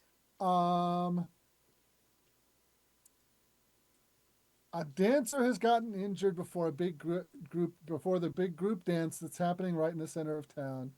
This is the next thing after the pie eating contest. Okay. A friend drags you into it as a replacement by calling in a favor, and I'm going to challenge Christiana, Cassandra. Sandra. Okay. Yeah. All right. Well, so I think I used an experience last time, so we'll just flip. I don't have a coin handy, but I will roll a d6, and so 1 through 3 will be heads, 4 through 6 will be tails. That's a 1. So that's fine. heads. That's what I said. So your friend is a really good teacher and gives you a few tips in case you forget some steps. The dance goes off without a hitch. Gain a point. All right. Yay. Yeah. Yay. So now that we've got 5 Wrap it up. points, we go to cleaning up. It's finally over. As the festival draws to a close, count up your points. If your character's earned 5 or more points, you can upgrade the tavern by increasing a tavern rating. Yay. Yay. And we did. So we'll do that in a second. And then, so do we want to upgrade our cuisine, our atmosphere, or our service? I think cuisine. Cuisine, Yeah. yeah. Yeah. Okay. Nice. So that would put us Need at some rank. help after Yeah. the fiasco with Yeah. the with Yeah. the Right. stuffed squash. Sure. So now we have rank 2, a modest kitchen, new friends at the market. All right. And so now we need to all take turns coming up with reviews of the festival and your tavern's participation from random townspeople. This could be whispers of conversation overheard around town, a mention in a local newspaper column, or even a social media post, depending on your setting. Um, Good and bad, what did festival attendees have to say about the tavern? What will your characters remember? Oh, there's like a large gaggle of like kids, and they're like running by like after the festival, heading to go do kid things, and you hear them say, "Yeah, and if you ate enough of them, your tongue was blue for a week." Nice. Um, I think that there is some very snooty, high class people saying, and I don't know how they decide what order people get to go in. Surely not something as plebeian as order of arrival. But I saw that Lord Grathia got the privilege of going last. And I just don't think that's fair. I mean, why does he get to go last?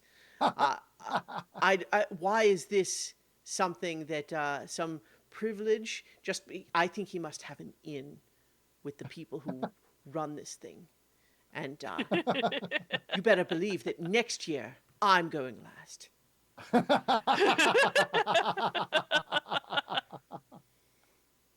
It'll be like church that fills up from the back to the front. um, uh,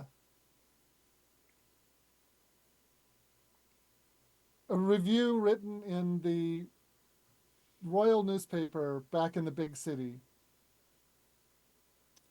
Um, the sausage pastries were quite tasty, but I think there may have been a touch of blood in there.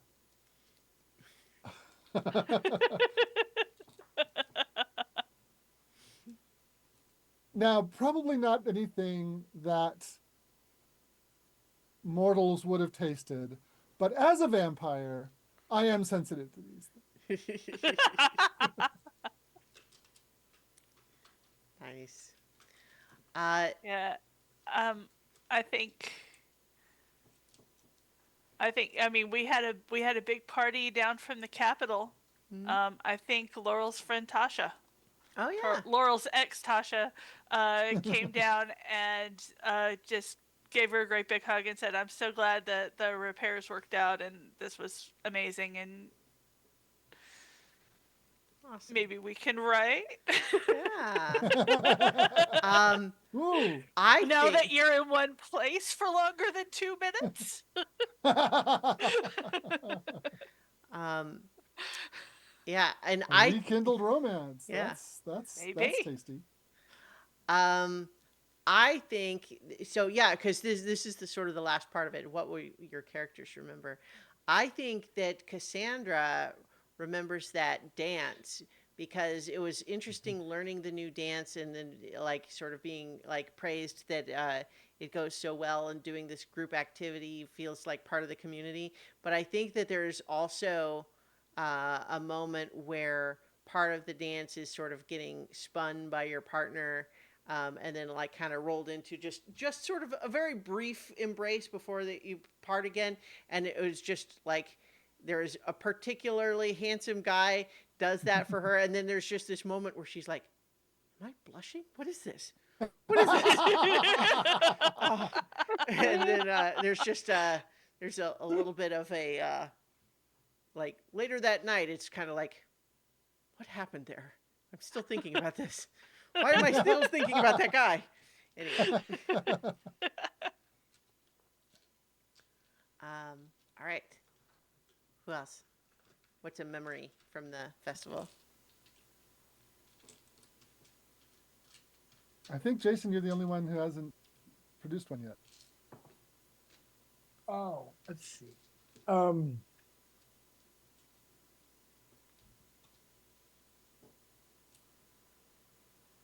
in the aftermath of having to cut things beyond cutting things, um, I actually had a really good sit down talk with old Tom.